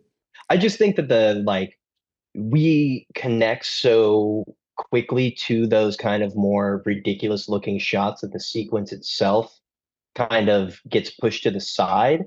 And I think for an ending of a Mission Impossible movie, it's like as well rounded as it could be. I think De Palma gives you that like velocity feeling when they're on top of the train for the time that it came out. Like you could feel how like visceral and dangerous it is, even, and that's also the actors selling whatever goddamn rig they were on at that time. But it's a compelling sequence nevertheless, even like rewatching it and having those kind of more, as we would probably consider like campier shots. But it was also the 90s, and that was the best that they could do. And yeah, again, it's not like my favorite sequence of the movie, but I don't think it's as bad as people make it out to be. I think it's, for me, it was the whiplash of coming after what was like a movie that was way more grounded than I thought it would be. I thought the whole movie was going to be like that, to be honest. Just knowing what I know about Mission Impossible. Yeah, silly. Yeah, and so for it to come out at the very end, like, and you're completely right. A lot of it is just like, it wasn't, it was literally impossible to do a lot of what they wanted to, but that, it's a very ambitious ending. But Tom getting blasted back onto the train from the helicopter was like that it's not great. It didn't gel with the rest of the movie I had seen in my head. I was like, wait, it sticks out. Mhm. Yeah, it's still enjoyable though. Like, it doesn't ruin everything. And a lot of what happens on the train, like inside the train, is really great. You get a lot of tension. Like, you get scenes, you get dialogue, you get, reveals. That is one thing that I do think has like it does make the third act more enjoyable, like upon rewatch is like every time it cuts to the helicopter inside the fucking channel tunnel, it looks like the worst thing you've ever seen in your life. Yeah. It looks bad. And Jean Reno's going like, it looks like Skibbity Toilet. It's terrible. It looks like shit. And I'm sorry, like they should have just saw the test footage and just kind of scrapped that whole idea, but it is what it is. But I do think that everything that's happening inside does work really well, between like the whole like sending everything, and you get some Max content on there. We get fucking Tom Cruise in a John Voight mask, which is great. Like, all of those tension building moments that are happening inside rock, and that helps save the third act from being like bad. There's a thing in the Wikipedia that I wanted to read about this sequence. So it says Cruz wanted the wind powerful enough that it could blow him off the train. So they shot on an actual train, part of the sequence, and he wanted to find a wind machine that would actually blow him off of the train, right? Which is crazy. Obviously, that's not what they shot. Cruz had difficulty finding the right machine to create the wind velocity that would look visually accurate before remembering a simulator that he had used while training as a skydiver. Crazy sentence right there. Is that out of Dianetics? The only machine of its kind in Europe was located and acquired. Cruz had it produce winds of up to 140 miles per hour so that it would distort his face. So right away, he's like putting himself in a hurricane, basically, just like in the center of a storm. I mean, it must have been so stressful to make this movie, like his first production with his new production company, and to be starring in it and to be put in these positions where, you're having to make these decisions as to like how the movie's actually going to be made, and also be crazy and want to put yourself in danger for art, for the enjoyment of the audience. Like this is where it starts, right? If you go back to something like Born on the 4th of July, which we covered, there was an anecdote about how he wanted to actually be paralyzed to make that movie, that he wanted to be injected with something that would put him in a wheelchair, and they didn't let him do that. Tom Cruise is the best. He's so cool. He's like, can you please like paralyze me? Can you permanently give me maybe then he would have won the Oscar. Maybe then he would have actually gotten it. I would hope so. That's the bare minimum you can do after you like get voluntary paralysis. But he wasn't the producer of that movie. So if he was, he could have just asked himself. I mean, he would have said yes, absolutely. And that's the kind of thing that started to happen with these movies, and specifically this movie. And it must have been so stressful and so crazy to start down that path, and to essentially will into realization the power that he now has. It's scary, honestly. It's actually terrifying. Yeah. Should we be scared? Yeah. Any other thoughts on next? this set piece before we get to the categories? Do you think it could have looked worse? Yeah, obviously. Yeah, I think it could have looked like look up what's it Anaconda? called? The Mighty Skibbity Morphin. toilet. I was gonna say the Mighty Morphin Power Rangers. Oh, did that come out like around the same time? It was around the As far as same CGI time. go? Yeah.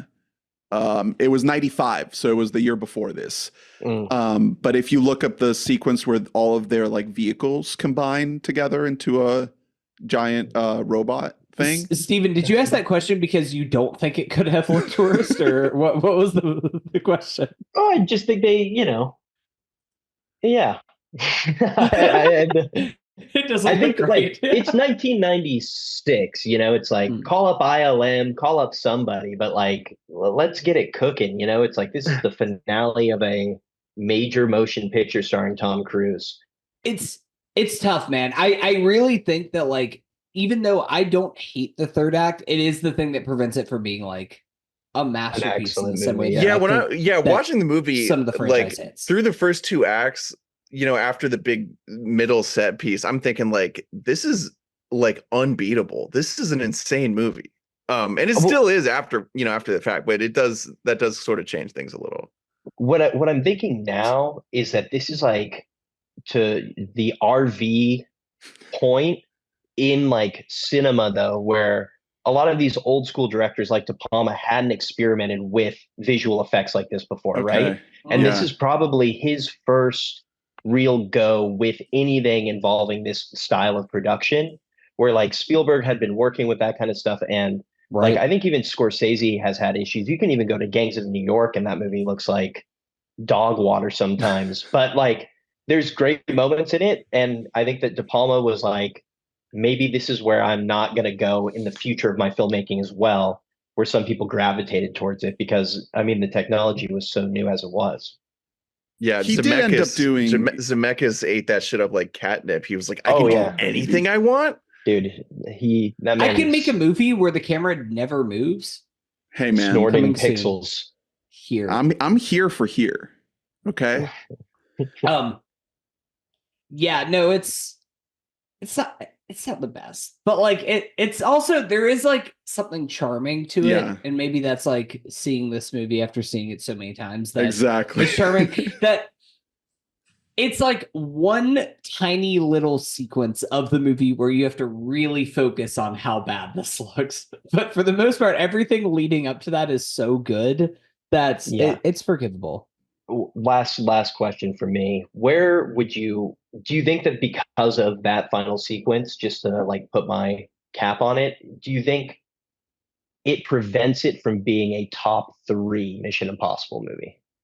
Oof. I'm glad because I'm not asking you to rank it, but ranking them is very hard. It's too much to think about. I can't even tell you where he jumped out of a plane in one and where he lands in another, but like I've seen them all and I know which ones I like, but top 3 is like the real cutoff. I think that this movie is not as good as any of the McQuarries. I put all 3 agree. McQuarries above this. Well, I don't. Dead Reckoning. I think I would put definitively Fallout Rogue Nation and Ghost Protocol above this. Oh, Ghost Pro. Yeah. Okay. Wow. Yeah. I would even put Mission Impossible 3. Oh, you're an MI3 head. Oh, I'm a Philip Seymour Hoffman fanatic, and he's the most memorable villain in this entire franchise. I can't even remember when you brought up the actor who played the scientist guy that they did the mask switch Sean on. Harris, yeah. Like I can picture his face, but like when he shows up in that movie, I'm not like, oh, no. I'm like, You are so right, because Mission Impossible 3 has a lot of flaws, but Philip Seymour Hoffman is so fucking good in that movie. That's a movie that we are not talking about on this series. It's a movie with so many flaws. Like, Yeah. as a movie as a whole, I'm like kind of between. I have that or 2 as the worst in the franchise. Yeah. But I also think like all of these movies have great merits to them. I think that Philip Seymour Hoffman is the best villain, though, and it has the best opening sequence of any Mission Impossible movie. The countdown scene with PSH is just the best. And Drew, Rabbit's what do you Foot, think? don't worry about what Rabbit's Foot is. How many of these have you seen, Drew? I've seen Dead Reckoning. I've seen Fallout. I've seen Rogue Nation. I've seen Ghost Pro. Oh, And now this. No, the OG. Yeah, Fallout is definitely better than this. I think I would rather watch this one than any of the others, even though the others are better. Like, this one is easier to watch. Like, you get bogged down in a lot of fucking exposition in the later movies. Yeah. Like, there's a lot. Dead And they have Reckoning is to. very long. Dead Reckoning's Yeah, like 2.5 just- hours. That's on the bottom half of my list. At a certain point, it is like, okay, I can't hit the Benjamin and watch this.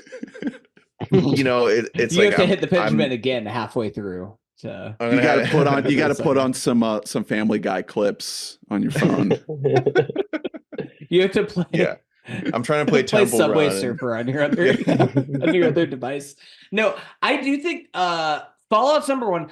Rogue Nation is my number 2, man. After all this Same. time, like Rogue Nation's so good. Rogue Nation is so much smaller than like so many of the other later entrants in the Mission Impossible franchise, but It's so clean. It's so good. It's so good. Rebecca Ferguson changed the world with that yellow dress. It just Now that's Brad. before When and she after. showed a That's knee, that is Brad. that did it for You finally found it, That right? was it. We did it, Joe.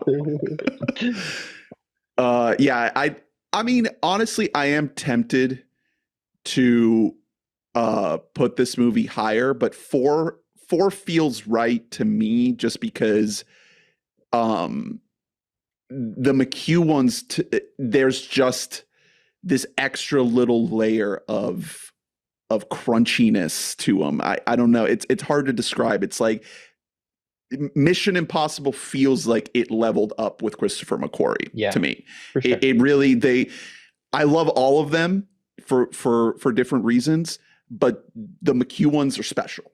They're just special. Yeah, I just think that, and I brought that up just to mainly say that I think that this rewatch definitely helped me appreciate this movie more and, you know, come back to the hearthstone of actually like the franchise itself. It was great to see, and especially during my like De Palma kind of revisit I'm doing right now. I need to do more De Palma. You got to. And it's just, you can see the connections, you can see the through lines, you can see the vision. And I think that like for the Langley heist alone to, you know, whatever the ending is, as we said, I think that they accomplished the mission. They executed it well, and it is the start of everything that has basically become Tom Cruise in the last like 20 or 30 years. All right, let's get to the categories. So with this series, we have our set categories that we like to run through before we wrap up the episode. And the first one is RunPee, brought to you by the app RunPee that tells you when to go pee during movies. Sponsor of today's episode and every episode of this show. Thank you, RunPee. Guys, when do you go pee during the film Mission Impossible? What is the RunPee moment? I know that you're missing some precious plot, like plot mechanics to get you there. But isn't it like right after the Langley heist, whenever you figure out that John Voight isn't actually dead, and then he's trying to say like, no, Kittredge is actually the bad guy, even though like it's the most fake death you've ever seen somebody fake their death in their entire life, where they're like, oh no, look at me on the camera on your watch. It's clearly someone where I'm else's looking hand. down and going, and then stumbles into the bay next to him. Like, that's the most fake death I've ever seen. This guy's sus as hell. I think you're right. I think that is the moment. I will say you can't miss the sleight of hand magic. No. So right after sleight of hand. After the close-up magic, that's when you go. I love that Tom Cruise just loves close-up magic. And you know what? So do I. So Who doesn't? It's so cool, man. It's the best. I kind of agree with Hunter, for sure. I think that like after the heist, you're so tense that you got to release something, and I think that you could run and make that happen pretty quickly at that point. Absolutely. Any other nominees? Yeah, I think you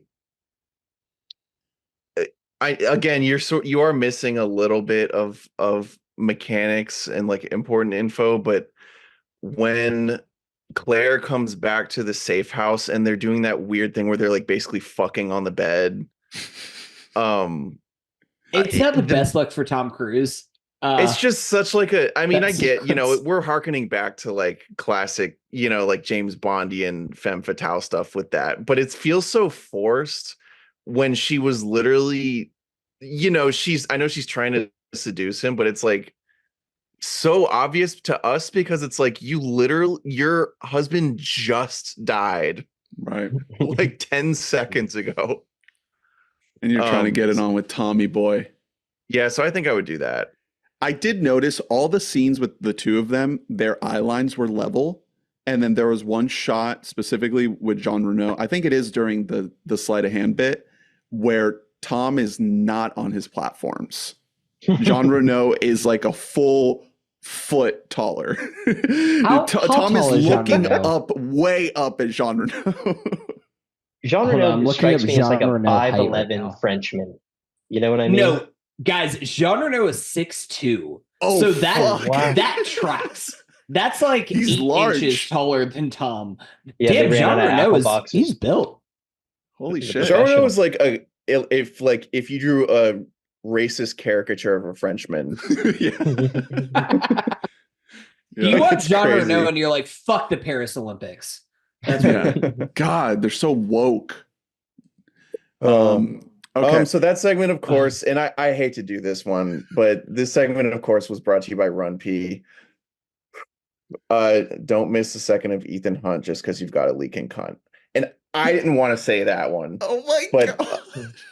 unfortunately, it was the only one that we had on hand. The coffee given you. I thought you were gonna go with something a little easier, like you're pissing should you choose to unzip it.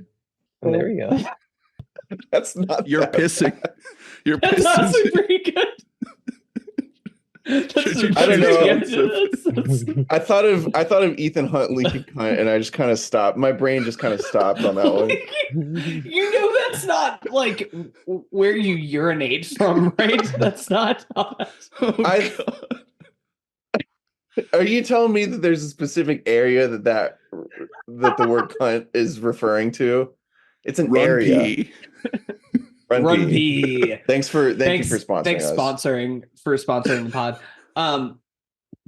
Okay. Well, what's the next category? Next category is Tom swap. Can the other Tom do this movie? Could Hanks play Ethan Hunt? 0%.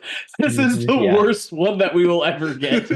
Yeah, I've stood up for Hanks being more dynamic than people think at certain points. No way in fucking hell is he doing this. It would Can be you so bad. imagine Tom Hanks in this movie? No. It doesn't work. I see a version where maybe he's Kittredge, and he has a bigger role in the film, and you kind of build. I mean, up, nowadays, In like the Alec Baldwin type role. right? kind of. Right. Yeah. What do you think, Steven? No way. That guy that I've never even seen. Tom Hanks has to have like 3 stunt dudes. You know what I mean? Yeah. That guy had to. he just makes fucking Jim do it. Yeah. Tom Hanks, like, are we sure that he even swims in Castaway? Like, can he even be out there? How dare you? He That's lost fucked up. all that weight, and you're gonna question him? Yeah, he took like fucking 90s Ozempic. Who cares? Cocaine. You got it. I Is mean, Castaway Brat? Castaway is Castaway Brad. is Brad. Yeah. Wilson It is was all Brad. on.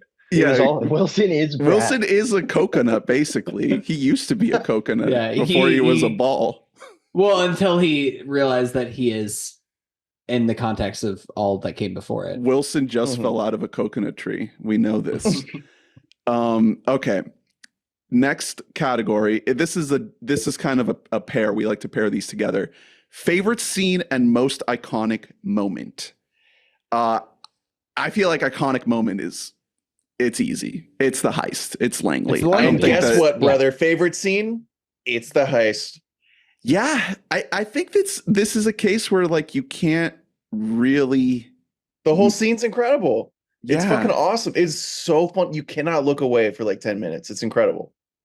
You can't really separate it. They're one and the same. It is the iconic and it is the favorite. I will say, just to shout it out, Prague at the beginning, the whole sequence of the team dying, like that. I mean, that made me scared of elevators as a child. Between that and Toy Story 2 as a kid, I was like terrified of elevators because I was like, I'm gonna find my dad and I'm gonna get stabbed in the eye and then die. I think you can separate them. I think the heist is my favorite scene, but I think the best moment of this entire movie is the opening scene, but the match lighting and us getting the theme song. I think it is the best intro in any Mission Impossible movie when it comes to play that fucking song and get hyped because you're about Let's to have go. fun. It's so good. It is really incredible. The did we get it? We got it thing. Oh, we did. I meant to shout out earlier whenever we were talking about Danny Elfman.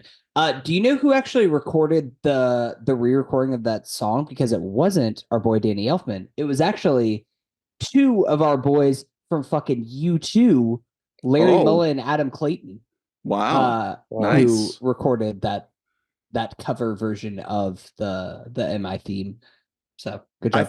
I think my favorite jump to credits of the series, at least off the top of my head right now, is in Ghost Protocol, the prison break, when Ethan Hunt that's a great one. he says light the fuse. He's doing the Oh yeah. and he lights the fuse. yeah. Oh, That one that's is really sick, good. and That just one is the sick, whole too. lead up to it. That's a great man. These movies know how to fucking start a movie. Dude, like they just get, know those how to get you sequences get going. overlooked. They get overlooked in these movies, but each one is like they give you 3 minutes to hang out and be like, Get hell amped. yeah, we are in a theater, gonna have fun. Or in Sometimes the I'm case of Fallout, it's like 15 minutes of just it kind of keeps going, and you're Yeah. like, I guess the apocalypse happened because Wolf Blitzer is here telling me that the apocalypse happened. No, wait, no, it just didn't. It's Simon Pegg and Wolf Blitzer, Max. I am torn every time when we do get footage of the movie in the credits, like of the movie me that we're too. about to see. It's like, oh, look away. Oh, I'm not watching the credits. I'm my eyes are closed, but I'm cupping my ears because I just want to hear the music. Right. Like it. Mhm. I don't know. It is a You're thing you're where it's looking just- down. You're looking down, ripping that pen into a Sprite cup. Oh yeah. That's none of your business. Oh yeah. It's the sequence. It's not me. No, It was the match. Do you think guys who are just like vehemently like, I refuse to watch trailers. I show up 45 minutes for every movie so that I miss all the trailers intentionally. Do you think those guys just like as soon as Mission Impossible They hear the run theme, they're out like, the theater. No, don't show it to me. I gotta You go. just characterized me. That's me. That's why I was No, pissed that's that I you. walked in on a Rolex commercial. I was like, I'm 10 minutes late. How am I like before the trailers right now? So You you wish that- went into After 10 Deadpool minutes. without knowing that Wolverine was in it. You're like, Deadpool No. and what's the name of the It- movie? Don't tell me. Like things come across. You know, I watch the NBA. I know what Kevin Hart movie is coming out. I've seen the trailer, but Hey, I won't watch trailer Borderlands. 2 and 3. I've seen nothing from Borderlands. All right, next category is fellas WYD. What would you do if you were a spy and your team is dead? What would you do? I don't have the wherewithal to do all this nonsense to clear my name. I'm definitely like if I pull off the fish tank shit, I am going to like the Maldives and starting a new life. Absolutely. I think that's the move. Yeah. Breaking into Langley is crazy. No. Yeah, I think the better WYD is you got a really cozy job working for the Impossible Mission Force, where you work at Langley, and your entire job is to just like go into a vault every day and make sure that shit isn't actively getting stolen. And then one day all of your shit gets stolen. WYD. You get sent to Alaska. That is the more good because we're all just like pencil pushers at the end of the day. We're all just like hoping to like get our job done in order to receive a paycheck every 2 weeks. And in that case, are you guys moving to Alaska to take up a remote position? If I'm forced to, probably. Yeah, I'd be sad about it, but then I'd be like, you know what, Killing this myself. is fine. Or are you jumping chill. on ZipRecruiter and just like seeing what's around in your area? Okay, I think it'd be cool to be Ving Rhames, to be Luther. You know, you get called up to do a big job. You don't have to be that mobile, you know? I love how he so clearly like matches the vibe of Ethan. Like even in this movie, like sight unseen any sequels, like from the jump, you're like, no, Jean Reno is a hired hand, but Luther, he gets it. Like he is on the same moral ground as Ethan. It's heartwarming. I just like that as the movies progress, it looks more and more like he's just coming back from a vacation. Like his wardrobe just gets more and more lax. He's glowing. Like, hey man, we're in the catacombs. You know, I'm on a computer here. Like, this is what I got. I'm not wearing a leather jacket again. They were like, "Hey, make sure you show up 2 hours early to go to costume and everything." He's like, "No, I'm good." He's like, I got my own outfits. I'm good. I'm good. I mean, these movies are kind of a vacation. You know, they shoot in all these beautiful places around the world. So my guy's chilling. He's just so cool. You are right that even in this movie, he just shows up and he's just like, "That was never proven that I hacked into the CIA." That beautiful piece of hacking. That's great. It's like, Luther man, rocks. what a guy. He's so cool. I would never want to be John Voight in no scenario. Here's just like from a political stance, right? Point of view, or I would, because then I would make it so he's not a piece of shit. Here's the thing. I think take that one for him the and team. here's the thing. Him and Tim Allen, we never talk about it, about how they're actually kind of the outcasts of Hollywood. Mm-hmm. Yeah. How they're kind of the true underdogs. The woke mob came after them. Looking at like the movies that like giant assholes do once it's outed is like it's some of the funniest shit you'll ever see. Anyway, here as WYD. Tim Allen is doing voice work for Buzz Lightyear for Toy Story 4, and like a separate box 2,000 miles away from Key and Peele doing their lines. What's the last WYD, Drew? The last WYD, you're doing an impossible mission. You're up in the air ducts, holding up a 150, 160 pound man, and a rat is approaching you quickly. Do you smack it with your forehead? Do you chomp it with your teeth? How did he kill that rat? Well, yeah. Also, like, what was he scared of happening? Making noise. They couldn't get loud. Yeah, remember he sneezes. Yeah. I think he was more worried about like the rat coming up to him and like getting up in his shit. Also, this building is like, it's got rats. It has one rat. That's it. That just happens to a fully the most rat. well-secured. Yeah, the most well-secured building in the world. It has like a fucking capybara living up in the fence. That's so true. Any other WID thoughts? Okay. Next category is, what is the Tom score out of 5? We're taking into account the hair, the brow, the teeth, and the running, which honestly, for a Mission Impossible movie, this one's kind of light on running.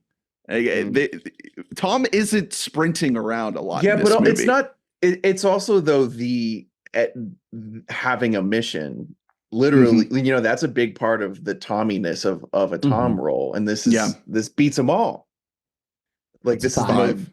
It's a Yeah, five Tom he has- out. This is as Tom Cruise as Tom Cruise gets, because this is Ethan Hunt is like that is the first line in his obituary. Like that is the A number one. This is Not the thing that he will be known the for. alpha and the omega, the end and the beginning, the source of all human creation. Yeah, well, he is Cthulhu. There is that, but Our I savior think of this is probably cinema. number one. Yeah, I think it's this and it's Pete Maverick. Like that's it. I gotta shout out the hair because It's great. they hair. nailed do It's it. really great hair, man. It's perfect. Yeah, from the hair down, 5 out of 5.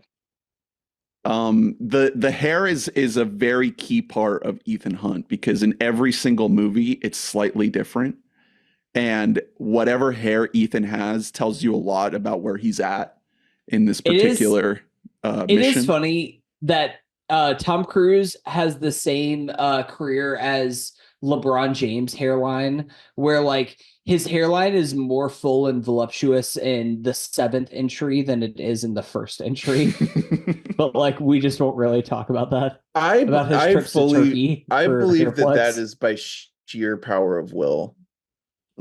That he. I think that's honestly, if we all converted to Scientology, I think that we would all have that same hairline. It's Yeah, probably sign like me up. the oxygenated blood infusions that he gets every day. That's probably what it is. Facts. Or From, maybe it's John Travolta's kids, right? or maybe it's that famous coconut cake. Maybe there's something special in that. Okay, final category is the recaging and re-Robin couch. Where are Nicolas Cage and Robin Williams in the 1996 film Mission Impossible? Nick Cage is in the Jean Reno role. I don't know if we need to make him 100%. not French. Yes, that's it. No, I Can he would do rather him French? try and do a French accent. He looks pretty French. You could put That's so Robin in good. the Emilio spot Ooh, okay. and kind of be like, damn, Robin Williams is in this movie? Yeah, he's a Red hacker. Light, green light. Just make Yeah. sure you don't chew it. I'm sweating over Hostile here. lasagna. Don't get any on ya. Big old Yeah, spiky you're thing like, coming at damn, me. Robin. Yeah. Robin's like, yeah, he's when they're in the middle of the mission, he's like doing voices on the Yeah. line. And Jim's like, hey, could you Uh-huh. chill for a second? Robin's like, haha, you think you can give me a date with Claire after this? Haha. He'd be the perfect guy, one of the guys in a mask, you know? He could be anybody. Bing bong, abort, abort. I think that'd be cool. Yeah, that tracks. The problem is with Robin that Robin, like, very, very rarely did he do straight serious the entire time. And most of the times it doesn't work. So Oh, like yeah. it's hard Dull. to put something like in this where even like you either get dull, boring, dramatic Robin, or he can do sinister in something like 1 Hour Photo, but like what is he gonna be? Jim Phelps. No, like that doesn't work. No. He can't take over that. I'd like to see it, but I don't think it would make for a better movie No, necessarily. definitely. No. Cage, maybe. I actually think As, Cage. in the Voight role? 96 Cage? Here's the thing: Cage You can throw can him go in anywhere, this maybe. franchise now. Kessler. It's not too late to put Cage into this franchise. Like he could fit right into the oeuvre. He is the of entity. Mission Impossible franchise. He is the entity. Be like I would love long that. legs. They make him appear. Oh, please. McHugh, Just make it like- happen. Come on. We've Hair never metal gotten Tom AI. and Cage, have we? No, they've been on very, very different paths their entire Damn shame. career. Yeah. Crazy how one of them has an Oscar. Right. Yeah. All right, boys. Any final thoughts on Mission Impossible? Any notes that we didn't touch on? Any I'm just final thoughts? excited that this thing is still going after all this time. And, you know, maybe Tom Cruise just runs more in the later movies to prove to us that he's able-bodied and a human. But as long as they keep pumping these things out, I'll keep seeing them. And I do think that the team that they have right now making these movies is one that you can reliably go to the theater, hear that theme song, and know you're going to have a fucking good time. And that's all I really want when I go to see the movies. So that's why this is one of my favorite Tom Cruise, like favorite thing, literally the favorite thing he's ever attached his name to is this franchise. And I think that it is the franchise that made him who he is today. Absolutely. Yeah. I don't know how much they'll keep it going, because it sounds like they want the next one to be the last one. That's really what it sounds like. I feel like Tom Cruise will definitely continue to do crazy shit until he's physically incapable of doing it. But something tells me that Ethan Hunt is going to be put on the shelf. At least, probably you'll probably have a situation where, they bring him back when Tom is like 80 and he has to pass the Glenn torch. Powell is signing up. If we've learned anything from Marvel, it's that nothing is sacred, and that it doesn't matter if we actively see like Ethan Hunt get his head chopped off in the next movie. It's that there's another multiverse where he's still alive. Tom Cruise can just come back as Jim Phelps, and it's like, okay, we're just doing this. He's I'm gonna light myself on fire. He's gonna get sacrificed to the entity and become AI. He will live forever. Yeah. Honestly, that Tom Cruise sacrifices himself, and he's just like, I will now become Chat GPT, and then just becomes one with everything.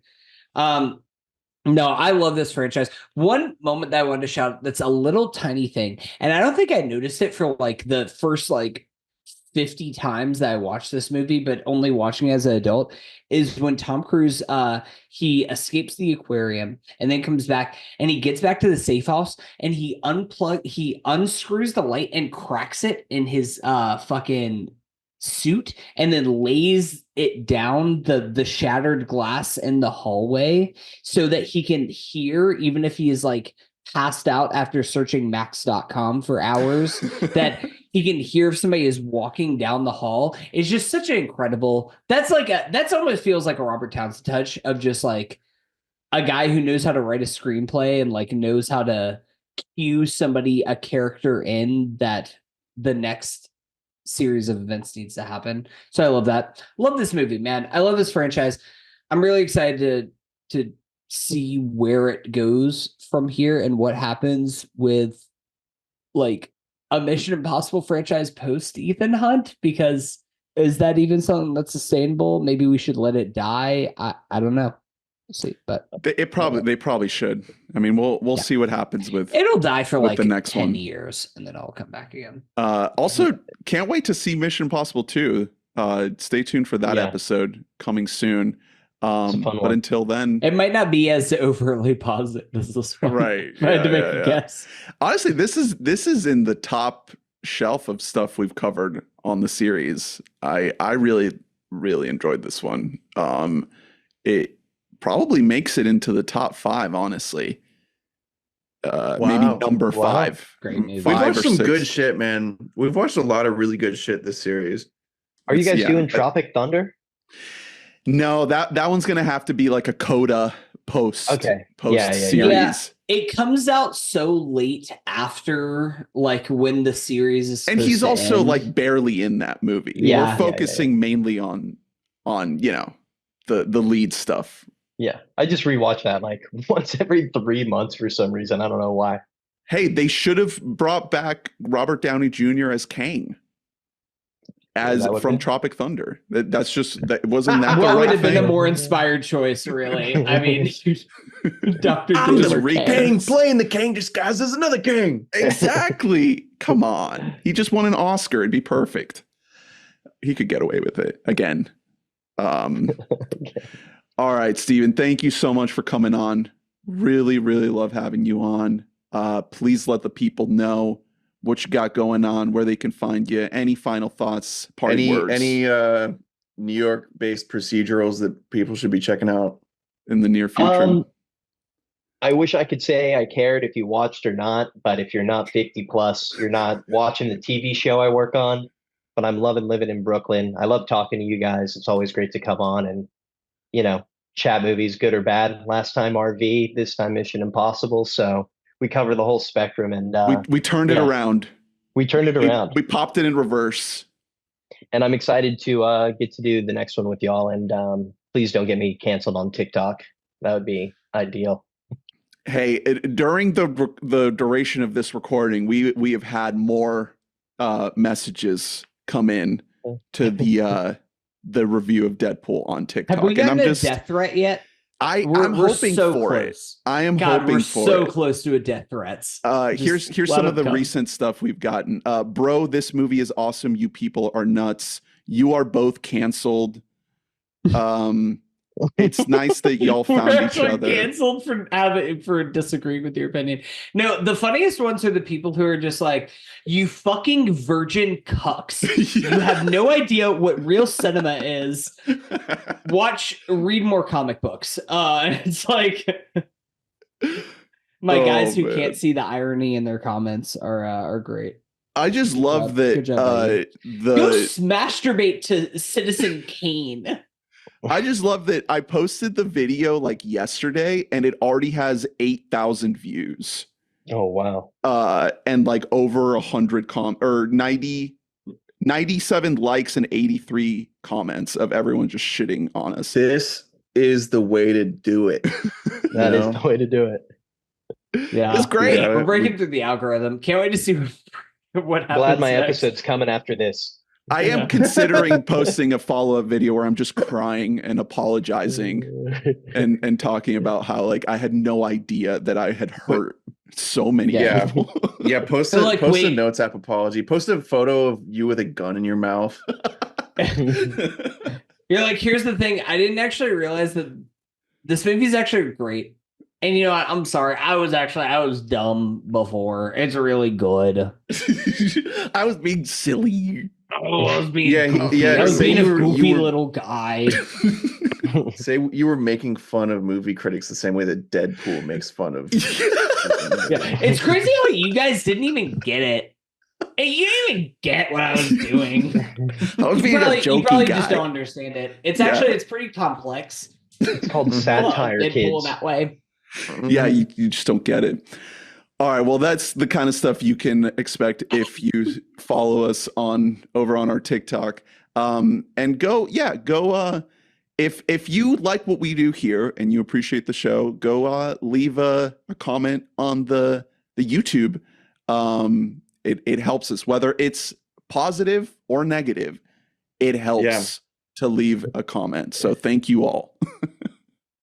If you think Ryan Reynolds is better suited to take over the Ethan Hunt role than Tom Cruise, and if you think Sean Levy is a better filmmaker than Brian De Palma, then by all means, go ahead, leave that comment, like and subscribe. Thank you all for listening. Please let us know your thoughts on Mission Impossible and check out webottomic.net to get every episode in your email inbox. Join the Patreon at patreon.com/webottomic. Now more than ever, it is important to support your local podcast. We are being persecuted.